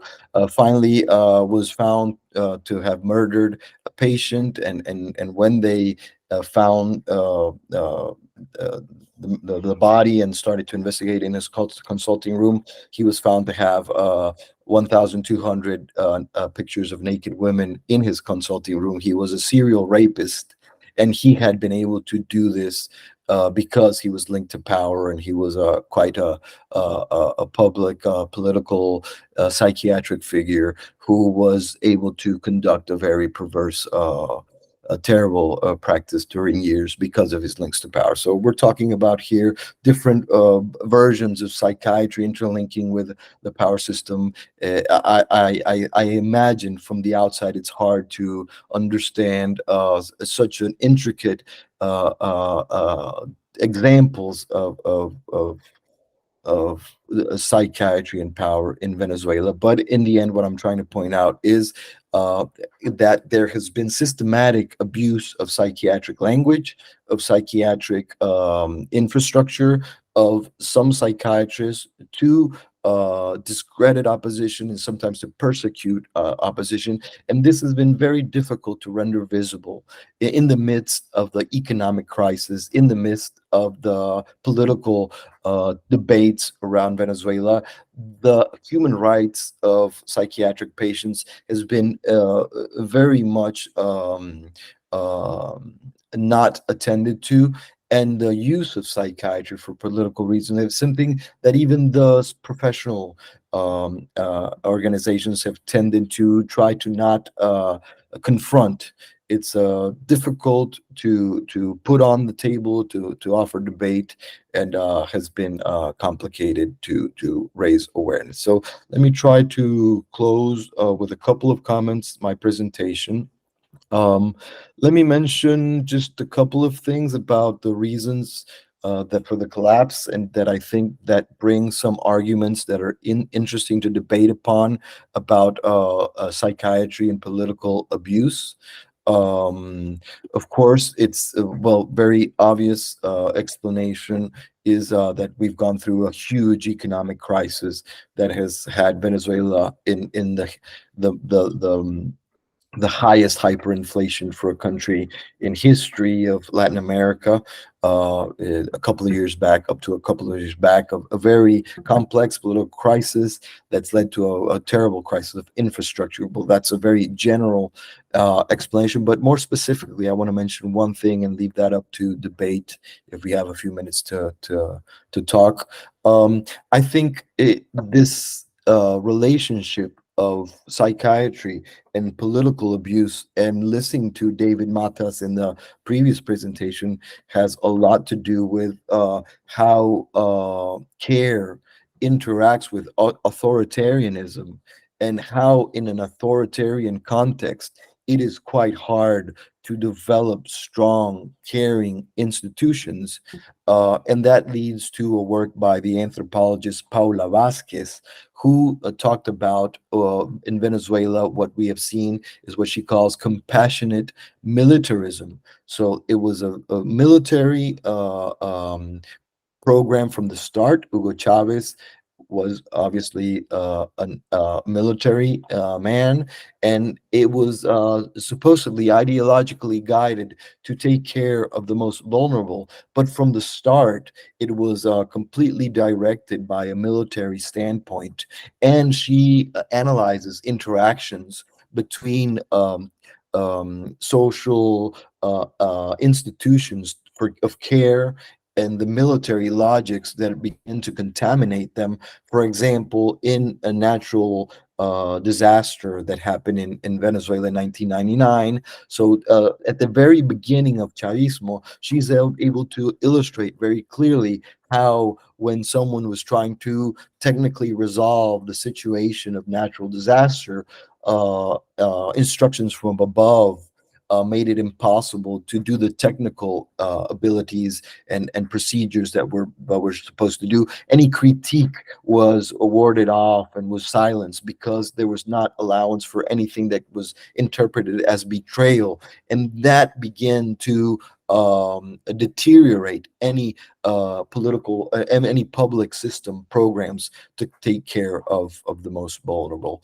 And in that sense, there's a very interesting book by a psychologist, Norman Dixon, who worked in the British military, who talks about the psychology of military incompetence, that develops a lot of ideas of what Paula Vasquez described in Venezuela, is how a military standpoint is not compatible with the standpoint you need to be able to run a hospital. And that leads to the pigs at the beginning of my talk. I mean, why were pigs there? Because there were some milicianos, which is an unofficial military volunteers in Venezuela, who didn't have a place to sleep. And since the hospital was rather abandoned, they gave a space in the hospital to these milicianos. These milicianos raised pigs, so the pigs came along with them.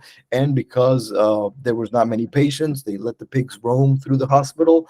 But when someone critiqued the situation and made it viral, there was a scandal, and everybody got scared. So this student's protest, that was a logical protest of a situation that kind of escapes any reasonable thinking of what care should be, was thought that it was an inconvenience, that it was wrong for him to voice his protest of pigs being in the hospital because of this military logic, is what I'm getting to.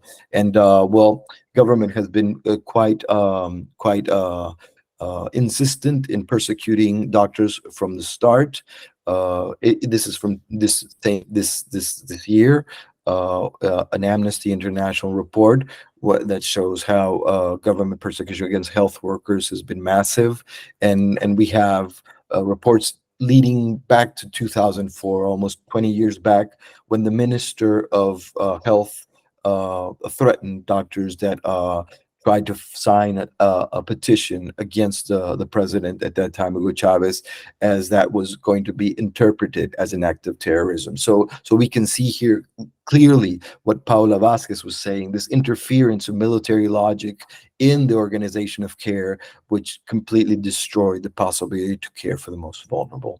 We have to think, is democracy a health variable? Do we need democratic spaces to be able to develop modern public health? Well, I think that's a question to leave open, and I'm going to stop here. So thank you very much for your time and your listening. And if there's anything you want to talk about, I'd be glad to talk about.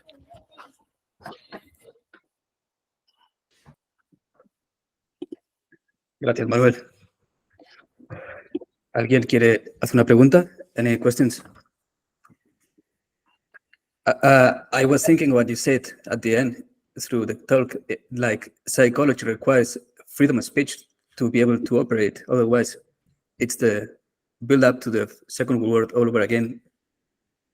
In Germany, people could not speak to the therapist because they were required to talk and report back as what he is telling you, etc. There is no option whatsoever to do any kind of talk therapy or anything. So psychology is really at the interface of both worlds, and it's really interesting what you are sharing.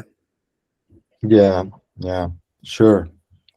Yeah, I think it brings up a good question. I mean, we haven't talked so much about that in psychological literature. I mean, how much something like psychotherapy can only be thought of in a moment of history, in a place where freedom of speech is considered an important value.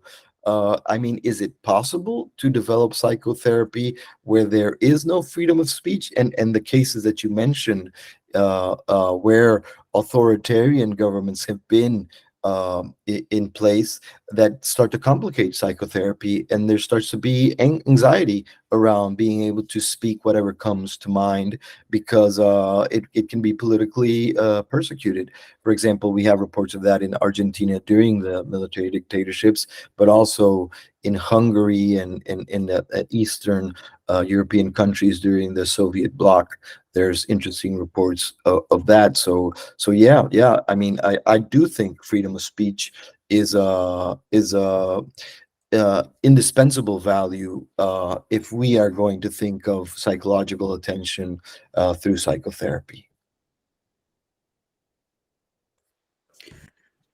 We have enough expertise of how to revert back from one system that is militaristic and logic, it requires a scapegoat, and anything is justified against that collective or collectives that may just be pointing that there is some mistake, and they have the hierarchical, there is no mistake, we are saying what to do and nobody could say anything else. There is enough literature to help Venezuela go back to a system that can support each other, and please, there is no need to fight against what is really the enemy here. Yeah, sure. Yeah, at the same time, it's in Venezuela, it's been complex because many of the activists and the sources of resistance against human rights abuse are left leaning politics, and I would identify with that progressive thought that leads to trying to attend to inequality and to vulnerability.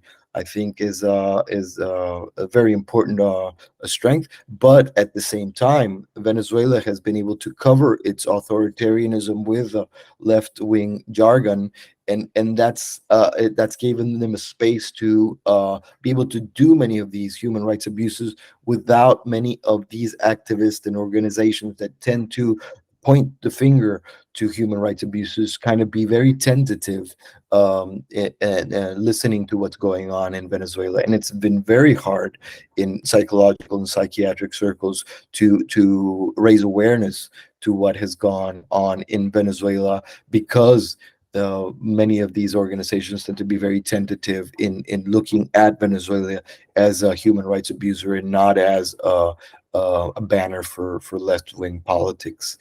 So that's particular in its own sense.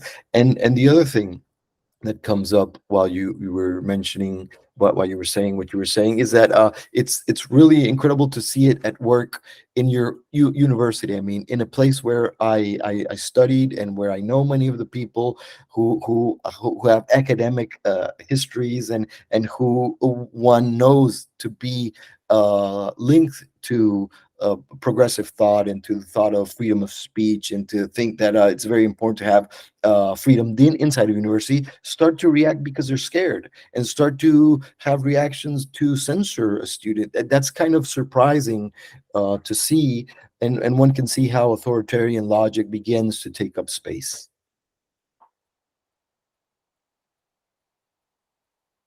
Yeah, and that links us to the next speaker that I'm waiting for her to connect. She is now in the United Kingdom. She is from the Republic of China. And this is what David shared, that there is legitimate concern despite her being there, because there is no stopping just one person. It is, but maybe psychiatry is not doing this, looking at beyond the individual. They are. I mean, these regimes have no stop in just one person. They will go against the closed. And this is something that maybe psychology is much more advanced than psychiatry. Say we need to look at the whole network and the family, anybody. Sure, absolutely. I completely agree with you. I think she's connected now, if I'm not wrong. Yeah, that's correct. Welcome, Jesse.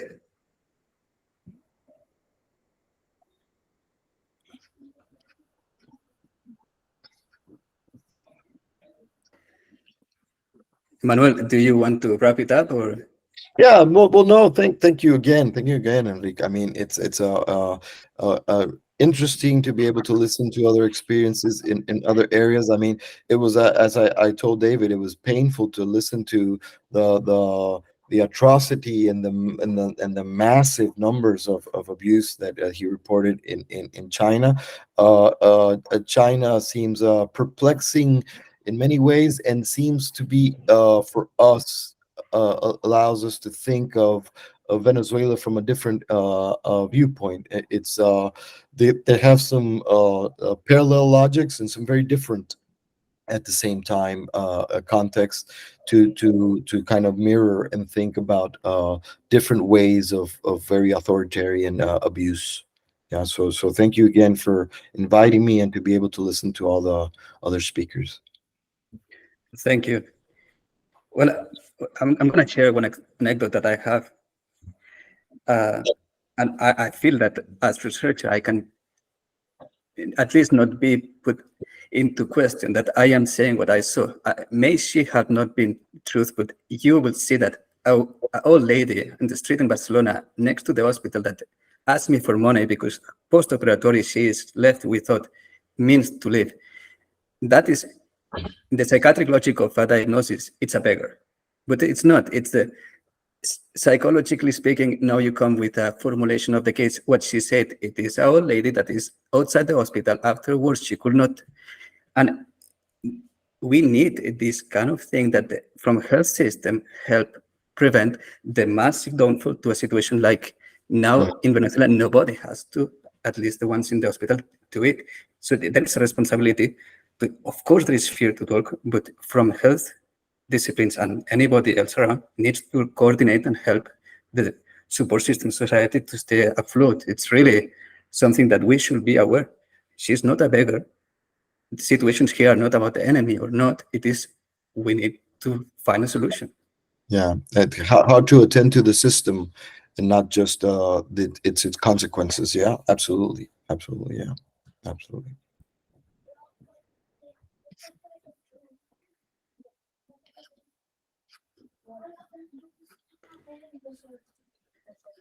Jesse, if you wish to start, we can go ahead.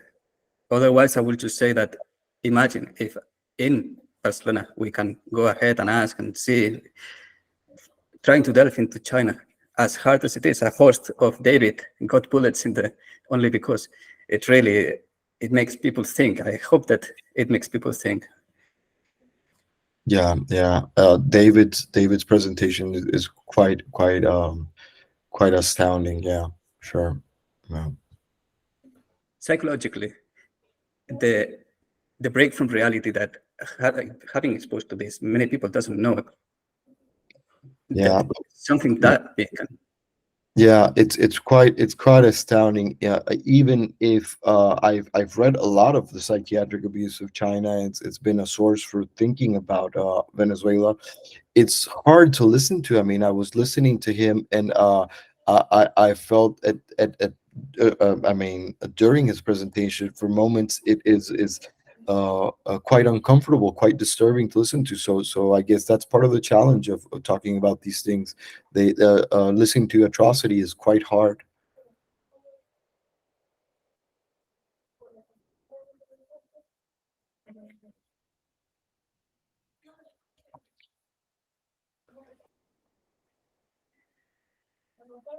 Yeah, well, I want to make the most to apologize that we are only 6 persons. I did my best to promote this event. I will publish, edit, etc., to at least spread the word and make the most of it. Short clips, maybe.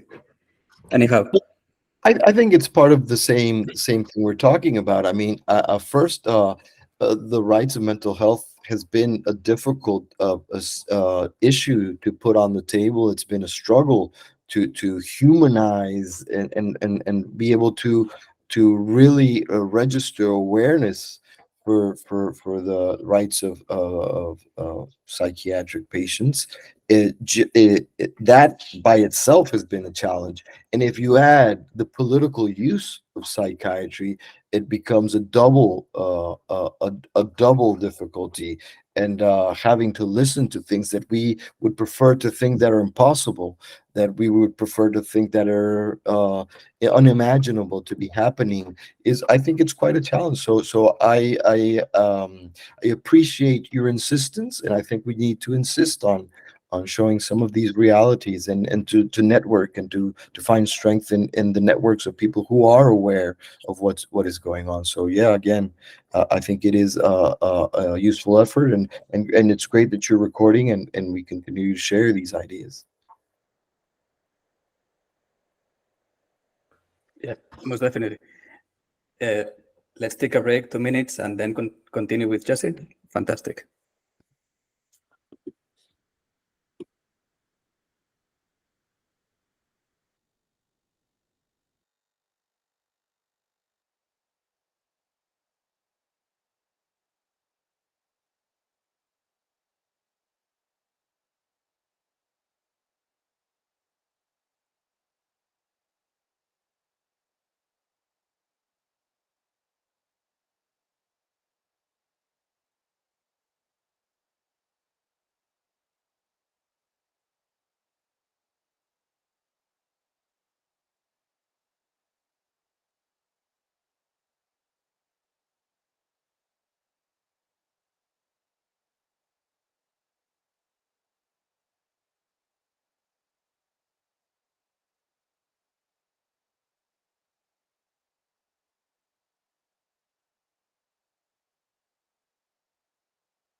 Jesse, are you connected? Fantastic.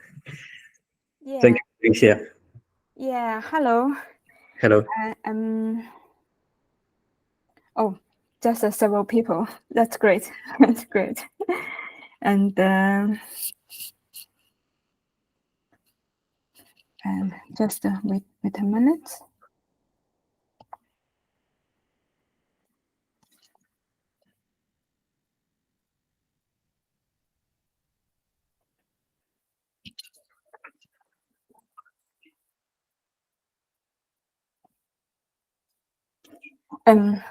Good afternoon. I'm Yan Ximo. You can call me Jessie, and from China. It is an honor to have this opportunity to speak at this event on political abuse of psychiatry. And many thanks for Dr. Enrique to having me, and thanks for coming. I am a human rights researcher and have been working for the field of Chinese human rights almost 1 decade. I started to serve as a China-based human rights NGO, Civil Rights and Livelihood Watch, since 2014.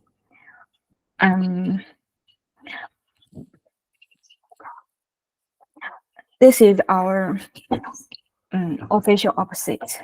And our main work is to concern about social justice, livelihood issue, and the no violence struggle of citizens in a long time. Concerningly, Political abuse of psychiatry also has been a core human rights concern of our organization since its inception. Basically, my day job is to hear all kinds of crazy, ridiculous, and terrible stories. One of my main responsibilities is to writing the monthly human rights reports, in which I not only collect human rights violation cases, and also research relevant policies of the Chinese government. Such a work is still ongoing today. As we well know that human rights as the universal value is not merely enshrined in international law, but rather is closely linked to the politics, economic, culture, social justice, and the rule of law within our country. This is why I have always had a very precise understanding of the overall situation in China. Meanwhile, I have witnessed how the human rights situation in China has worsened in recent years. Apparently, working on human rights in China is a quite dangerous career. The Communist Party of China regards someone talking about human rights as who is inciting color revolution. Although I don't quite understand how these two things can be linked. As a famous artist, I will wait you to say, when you are willing to understand your country, you are already working on the way to be a criminal. I have never been arrested, but I had been under close surveillance and constant harassment by the authorities as well. Indeed, I had the darkest moment when I was in China. In early 2019, all my research told me that there would be a huge disaster in China, even though I have no idea in what form it would come out at that time. But I tried my best to offer the opportunity of the Fellowship for Human Rights Defenders at Risk by an academic institute in the UK. Then safely left China in November with extremely lucky. I appreciate such a valuable opportunity, and it has saved not only my career, but also my life. I had granted political asylum by the UK government in 2021, and am currently studying for a BA degree in politics at the university. Before I entered the university, I used my experience and knowledge from working at Civil Rights and Livelihood Watch to collaborate with another European human rights NGO, Safeguard Defender, and completed together a very detailed research report on Chinese Ankang system, which is an untypical black prison system where practitioners and dissidents who are completely without any mental illness are locked up in psychiatric hospitals for compulsory treatment. In the Civil Rights and Livelihood Watch database, we have collected over 800 individual cases, and nearly 100 victims have been interviewed face-to-face by our citizen journalists about their experiences. But to be honest, the actual scale of the victims in Ankang system is impossible to know. First of all, you need to understand that in China, there are not only legal detention centers, but also black jails that operate outside the law. These black jails are often set up in hotels, training centers, nurse house, and psychiatric hospitals. They are not official prison, but are even worse than prisons. Although all black jails share many similarities, nevertheless, the situation in psychiatric hospital is very special. This is because medical staff in the hospital are free to use so-called treatment as an excuse to torture the victims in ways that are worse than death. I need to point out that the type of persecution was not from the Soviet Union, especially during Brezhnev's time. Any political dissent was considered as a mental illness, which need to locked up in psychiatric hospital for treatment. And the situation is not much different in China today.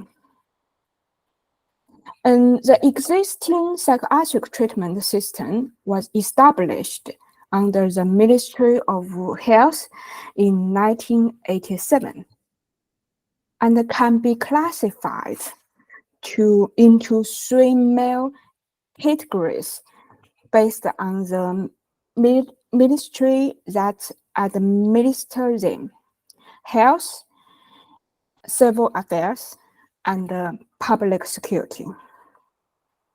The first type, regular psychiatric hospitals or mental health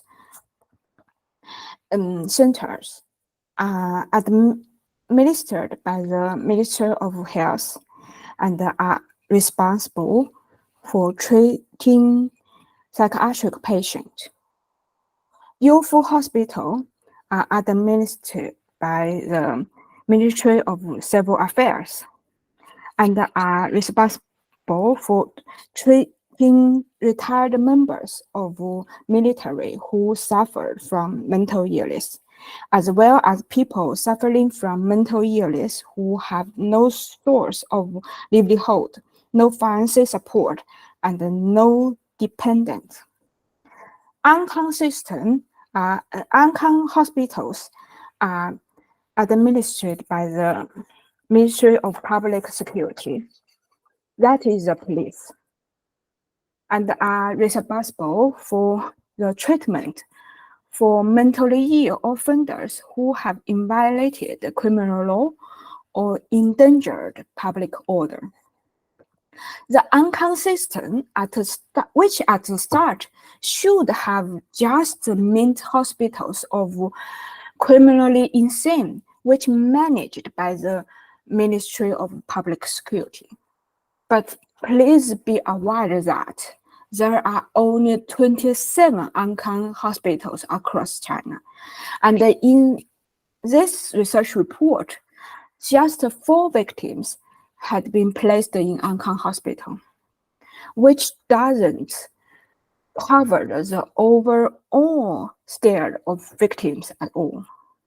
However, there is abundant evidence that the political abuse of psychiatry is perpetrated at all the 3 types of hospital: uncon, youthful, and general psychiatric.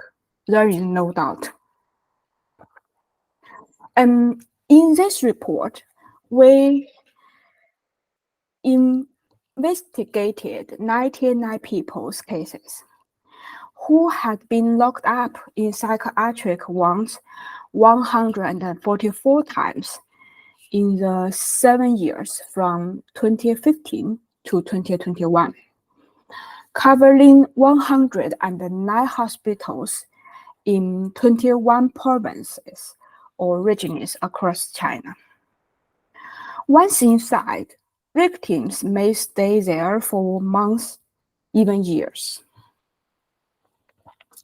There are even 9 victims had been inside for more than 10 years, Others have been locked up again and again.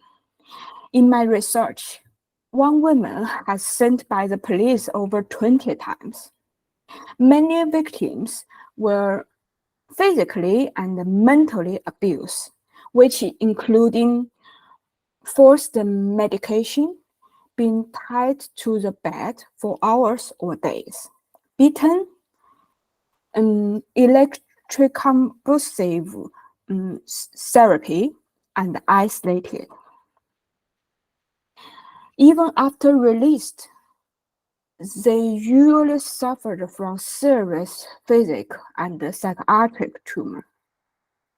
In the most extreme case, the unconscious system can be fatal.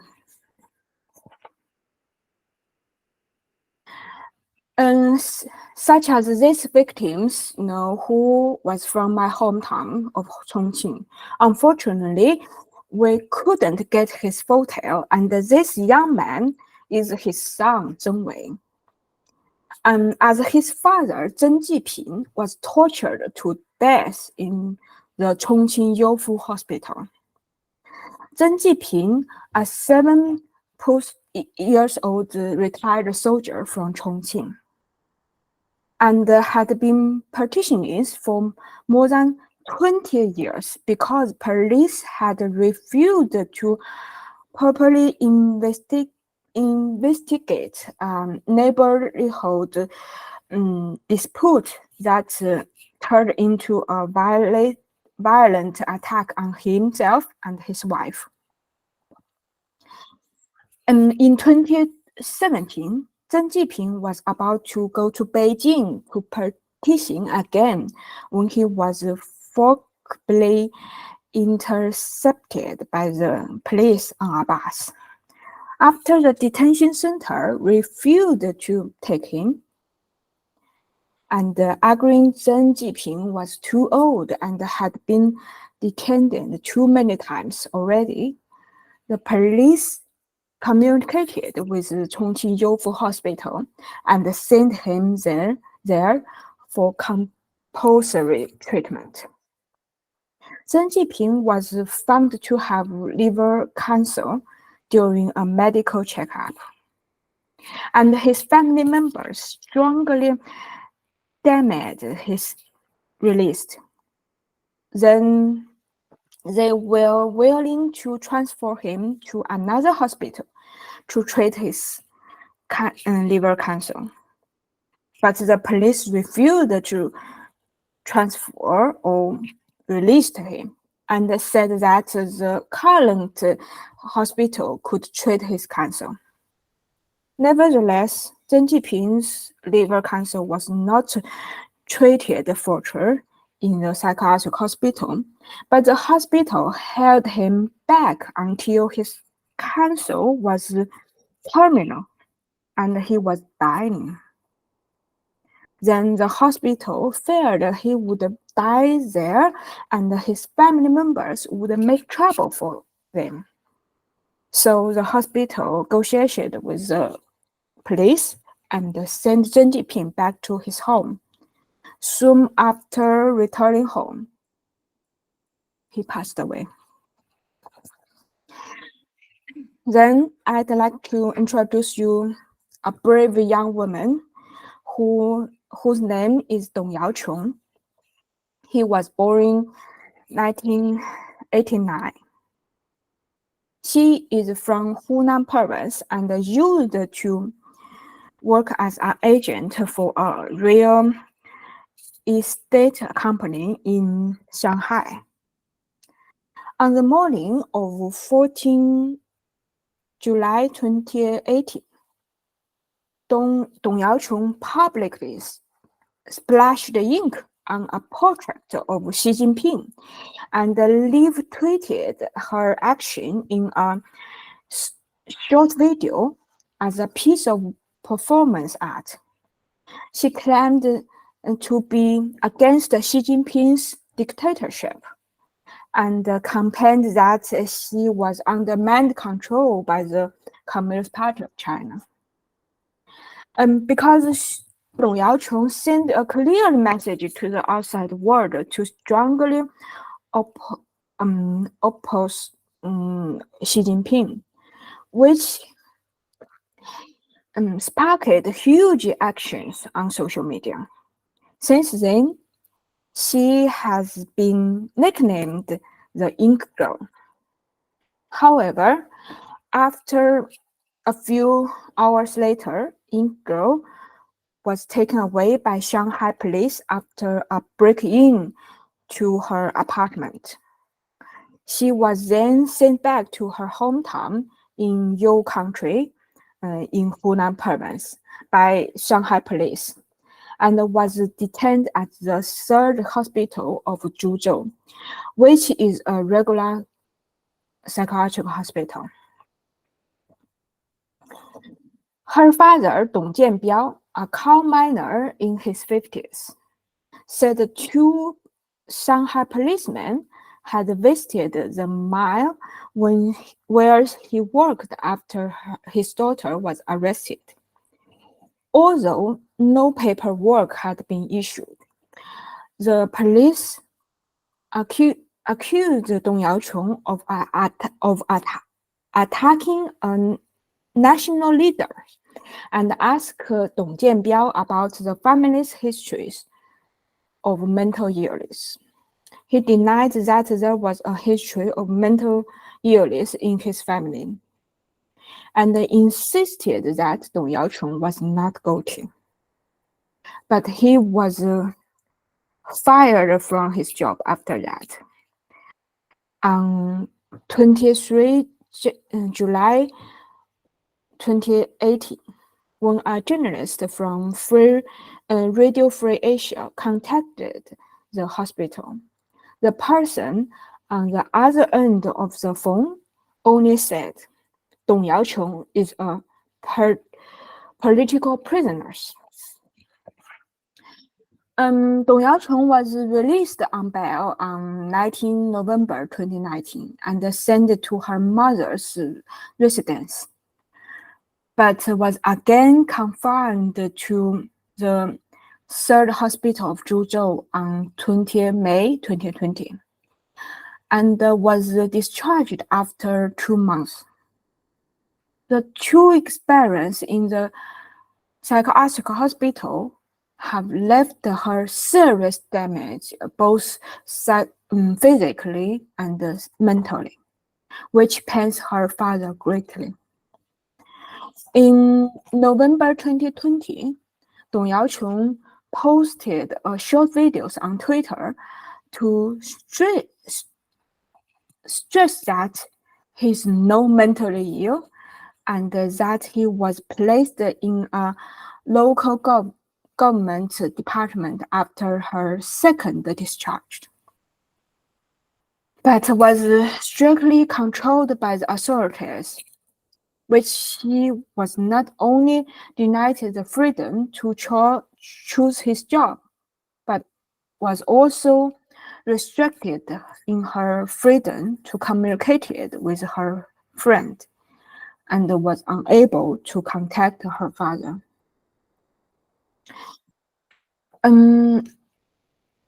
A US diplomat heard about Dong Yaochong's story and wanted to meet her privately through human rights activist Oh Biaofeng. At that time, Dong Yaochong explained that she was currently under complete control and couldn't go out, and that meeting the US diplomat in private could cause her to be suspected of subversion of state power. But Oh Biaofeng said the diplomat insisted that the meeting must be private. So Dong Yaochong had to refused his request. Unfortunately, this matter eventually led to Oh Biaofeng himself been arrested on 3rd December 2020 and charged with inciting subversion of state power. Then, in February 2021, a journalist from Radio Free Asia contacted Dong's father, who confirmed that local government agents had sent Dong Yaochong to the psychiatric hospital again for the third time. Last year, just a month after this research report was released, we received an update on her father, Dong Jianbiao. As a result of his insistence that the authorities released Dong Yaochong, he was sentenced to 3 years in prison and was beaten to death there last September. At the end of last year, we received another update on Ou Biaofeng. He was sentenced to 3 years and 6 months. So far, Dong Yaochong is still in hospital. In girl, I think it is a classic case of being locked up in the psychiatric hospital because of her political dissent. Unfortunately, such persecution continued to take place in China today. There are more and more young victims rather than older people in the past. This young man, his name is Zhang Junjie, a former freshman at the Central University of Pharmacy and Economics, was twice imprisoned in psychiatric hospital for compulsory treatment for attending white paper protests in Beijing at the end of last year. Zhang escaped from China after he's released from the psychiatric hospital. Now he is arrived in New Zealand and currently in exam. In interviews with the press, he revealed to the outside world his experience in psychiatric hospitals, where he was beaten and injured, tied to the bed in a psychiatric hospital and unable to move for 6 days. And as well as forced medication. He was also abused by doctors and the nurse who said, "You are mentally ill when you don't support the Communist Party." At the same time, he also told the journalists about a psychiatric hospital where he met several other practitioners and dissidents who had been held there for years. However, even now that he is in New Zealand, himself and his family members who are living in China have been harassed and threatened by the police. Yeah, it awful, I have to say, all the awful stories. Actually, it is quite difficult for me to regard myself as a human rights defender. I just said that I am a human rights researcher because I cannot defend anything when I was in China. Please allow me to use the Washington Post's comment on this research report. This is life under China's dictatorship, where reforms are ignored, law mean little, and those who campaign are considered mental ill. I have to say that the Communist Party of China is unable to prove good governance to the people, but they are really very good at to proving harmful public service. This tragic reality has led to another extremely ridiculous situation in which psychiatric hospitals are filled with normal people who are not mentally ill at all, while patients who are truly mentally ill are not given suitable medical assistance. So, because it is a systemic evil and there are no consequences for the people who started it, that's why I have always thought that ordinary courts are no longer helpful in solving these serious violations of human rights. But I was inspired by the earlier cases of the U.S. visa officers refusing visas to Chinese doctors in obstetric and gynecology, and based so many clearly evidence that the medical staff in Ankan are active perpetrators. I suppose the European Union to consider blacklisting all staff in the relevant medical institutions in China from the travel ban of European countries. I suppose which probably could be a possible attempt.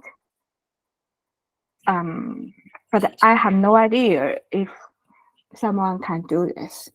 That is my just my a little suggestion. Well, thank you very much, and well, that's all. And if you have any question, please let me know. Thank you.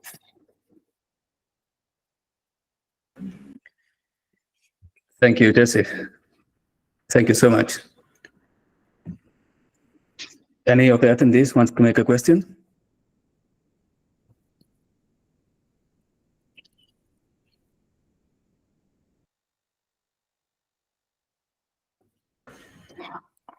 In that case, I will ask, which way out do you see, if any, and why China has become so fragile, so scared of even a girl posting something online? It's hard to understand. You mean why the authorities just send them in psychiatric hospital to persecution? Well, yeah. Yeah, actually, there have several reasons. The first of all, it is an easy way to operate outside the law to arrest people in some location and keep them quiet, keep them keep them let them keep keep quiet and no longer to petition or publish some dissent online or on social media. That is a very easy way. And because it is beyond the justice system, so there is no sentence. There is no the victims have no idea how long they could stay in such a untypical black jail, and also the very serious tortures in this psychiatric hospital also let them scared, so also caused them serious damage physically and mentally. So after they would be released, they probably many of them just give up to petition or publish any dissent online. That is very quite dangerous place. They could scare them.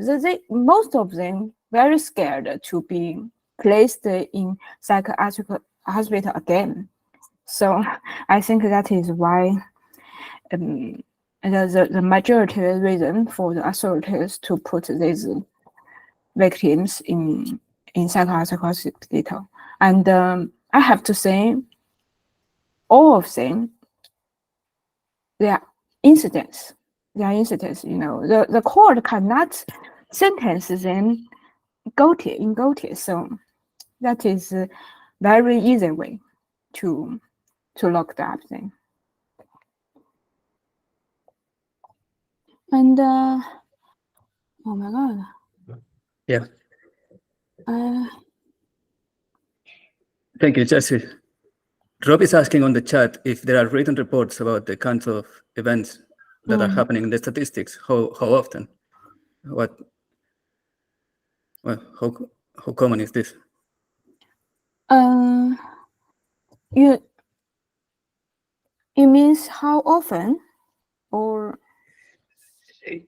He's asking specifically for reports. I can already point at your report published by Safeguard Defenders. Do you know any other recent one? Yeah, actually, no, actually, such a serious human rights violation cases almost reported by in Chinese. So that's why when I was arrived in the UK, I also that was a fellowship for human rights defenders. When I introduced the situation in China, and I found people completely have no idea, for the reality. So that is why I collaborated with Safeguard Defender to write this report in English. It is, I think I could use my skills on English language to build a bridge. And because I realized the English speaker world and the Chinese speaker world, basically they are isolated. So I could be a bridge to communicate, these two words and letting English people to know more about the real situation in China. I think that is my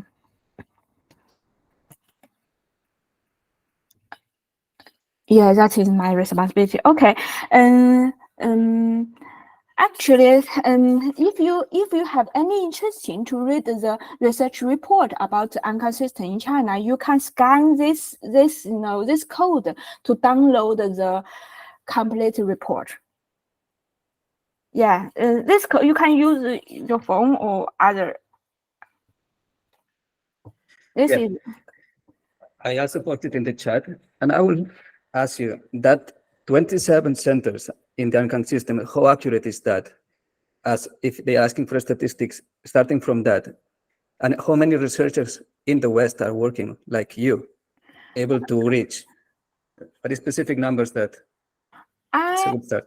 actually I have no idea. I always, you know, I think I think there are also there are several, you know, human rights researcher who work on, you know, China's situation in several human rights NGOs, but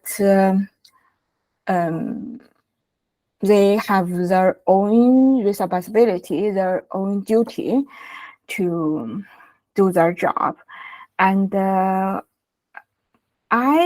because I work for Civil Rights and Livelihood Watch for quite a long times, and I have the, you know, the first-hand, you know, materials to writing, you know, research report.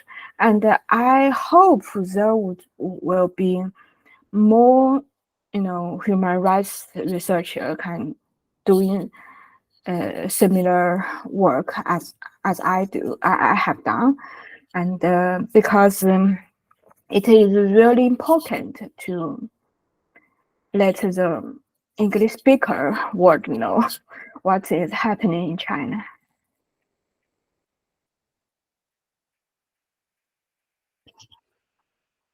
Waiting for somebody else to ask a question if they want. Posing another one. How hard it is to reach for the sources now that you're outside? How difficult and how risky as well for the people to speak out? Yeah, it is. It is not easy. It is really not easy to let people speak out their experiences. But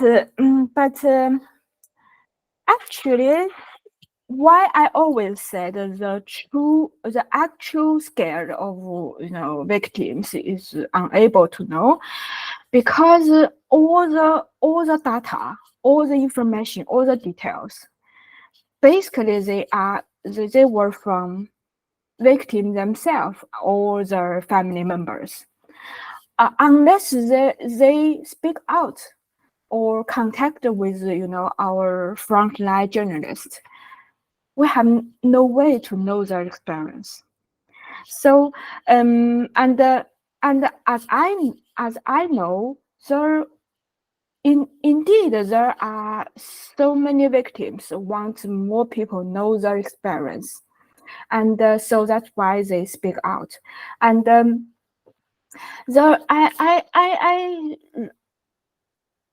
I clearly remember victims who is from Sichuan.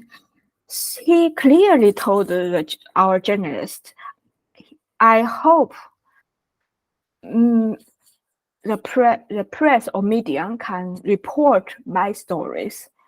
Otherwise, nobody knows until I would pass away. You know, that is a very, very sad statement.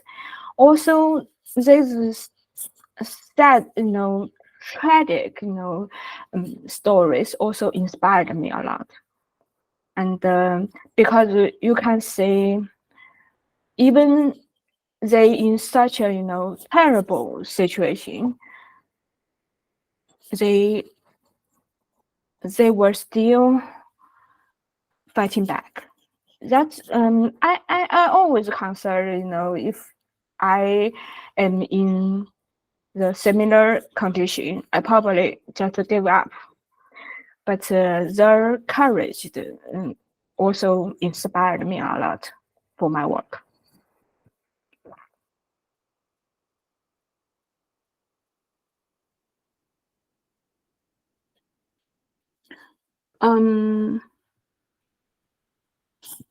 Well, please ask your question.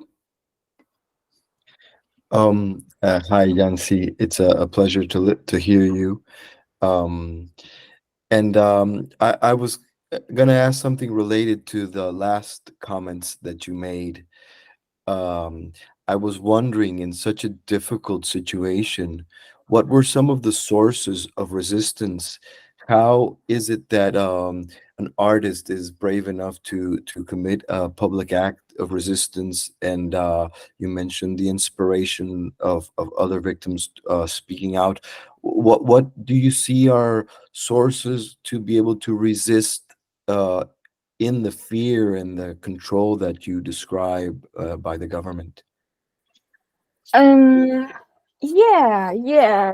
See, because I have never, never do the frontline job, interview job, but based on, our frontline journalists' experience, sometimes they just dating a secret place to chatting with the victims, but I have to say these victims also they know the risks to, they are clearly aware of, the risks to speak out. And we are not just our journalists. Generally, they are not just writing down to record their words. They also make videos, and also made the interview process as videos and upload on YouTube. And because YouTube is the only website, probably the only website, such a kind of interview videos would not be delayed by the system. But unfortunately, all the videos, all the interviews, just interviews in Chinese and no English subtitles. So I think that is why English speaker cannot understand what they said. So that's why I organized all the data and just pick up the individual cases and write down the stories and collaborated with Safeguard Defender to publish this research report. I think probably it is mean a lot for these victims. That is the only thing I can do.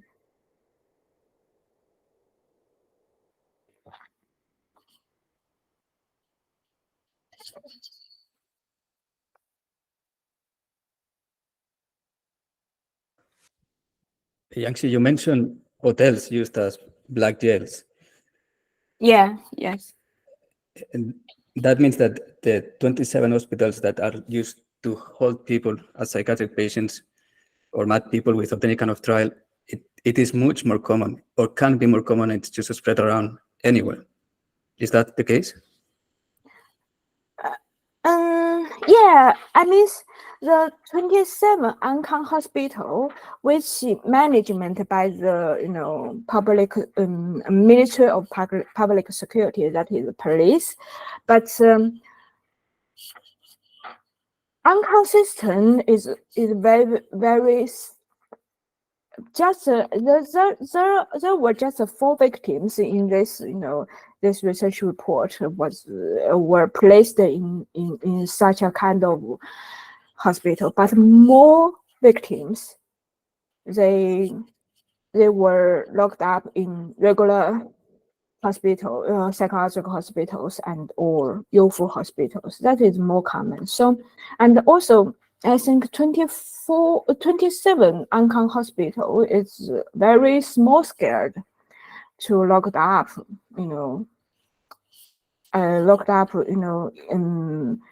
criminally, insane. And so that's why more incidents, practitioners and visitors were locked up in regular psychiatric hospital. That is more common.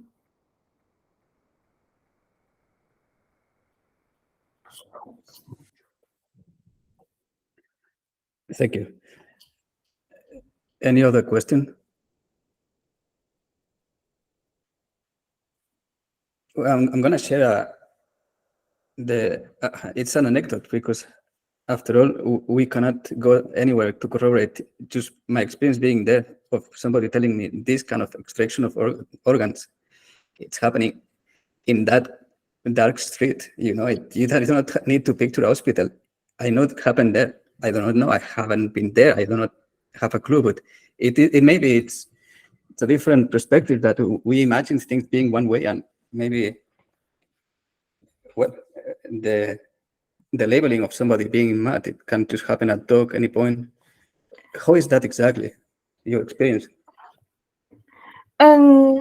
Because you mentioned about transfer organ of victims, and also it is another topic of this event, and I actually in this research report, it also individual cases quite close linked with another kind of human rights violations situation. There is a woman also from my hometown Chongqing, and she actually many years ago, when she was arrested in a labor camp, and were also locked up a lot of Falun Gong practitioners, and she had witnessed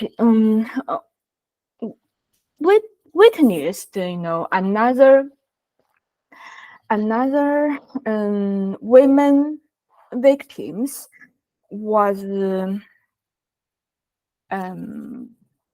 forced taking over her organs alive, and also this woman also in similar dangerous situation, and as far as his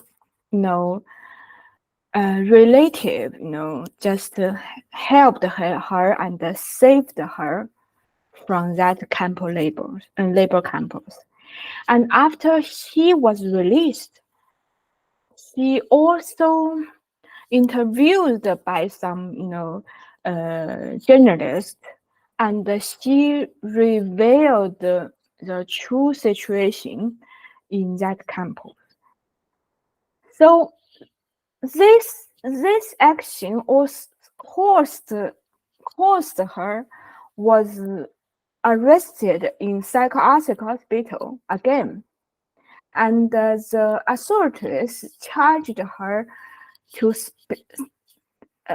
as a liar to talk about enforced transfer organ in the campus. So she is still until now, she is still in that psychiatric hospital, and even her family member cannot visit her as well. And it is really, really dark, case in my career experience. And you can read my research report. There is that woman is really brave, but also it is a tragic. It's a tragic. And actually, at the start, when she was locked up in psychiatric hospital, her family members had no idea where she is. And after her family members go out to find her, after that nobody knows. And that is another issue, enforced disappearance. That belongs to another human rights violation situation. It is so I have to say, even though I know many people have no idea or cannot believe such a cool situation could happen in China, but I have to say such a situation is existing, really existing, and more evidence shows it is really, happen in China. Well, it is sacrificed for you. Yes, indeed, and thank you so much. I will ask one single thing that you will point at for people to read other than your report, for making their mind on their own to really see and decide, because it's really hard to believe it's the first time that you hear about any of this, despite knowing that there is the great fraud, there is any effort to deny and then maybe acknowledge re-education camps, anything you want to call it. The history is known from Tiananmen and before. Still hard to cope with reality.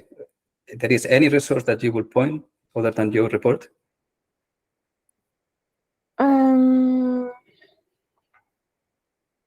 Yeah, I know people is hard to believe the reality in China. Actually, even me, have been working in this area for almost 1 decade. Sometimes I could be shocked for some new cases. That is many of them you cannot imagine, before you heard it. But basically my job every day, my day job is to fact checking. I will consult the evidence that the victims themselves proved, or their family members and their friends proved to our organization. And also, I will consult about different sources in one cases. And so my day job is to doing fact check. So at least I can say I cannot say 100%, but I can say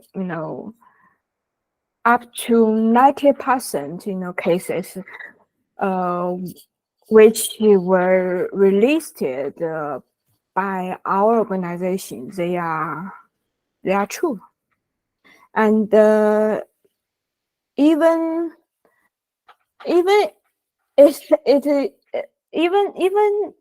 it is really ridiculous, but you can organize all the details, all the informations, and but you can confirm it. And I know, and also I think but unfortunately, all the information basically they are in Chinese. We have no sources to translate all the things in English. That is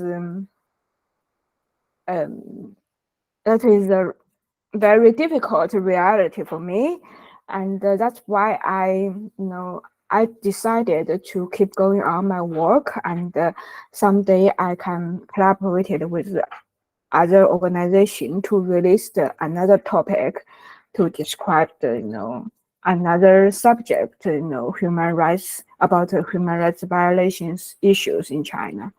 So that is my plan, I think. And yeah, I think that is my duty to do more.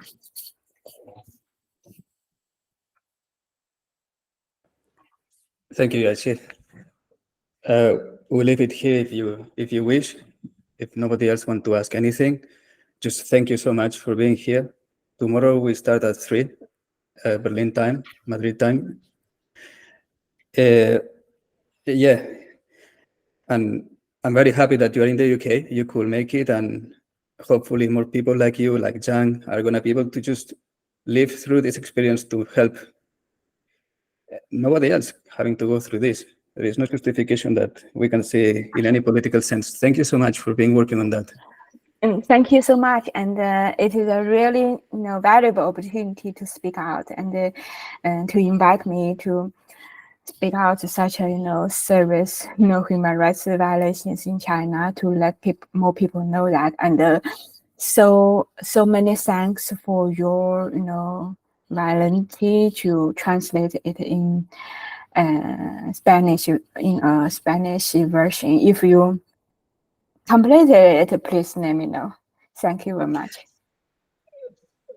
Yeah, this is one of the other things. Technology is here to translate anything very quickly, and Yeah. takes a few seconds to detect if anybody is talking about any leader or anything. it should be used for the well-being of everybody. It seems so easy. So no excuses. I have no idea.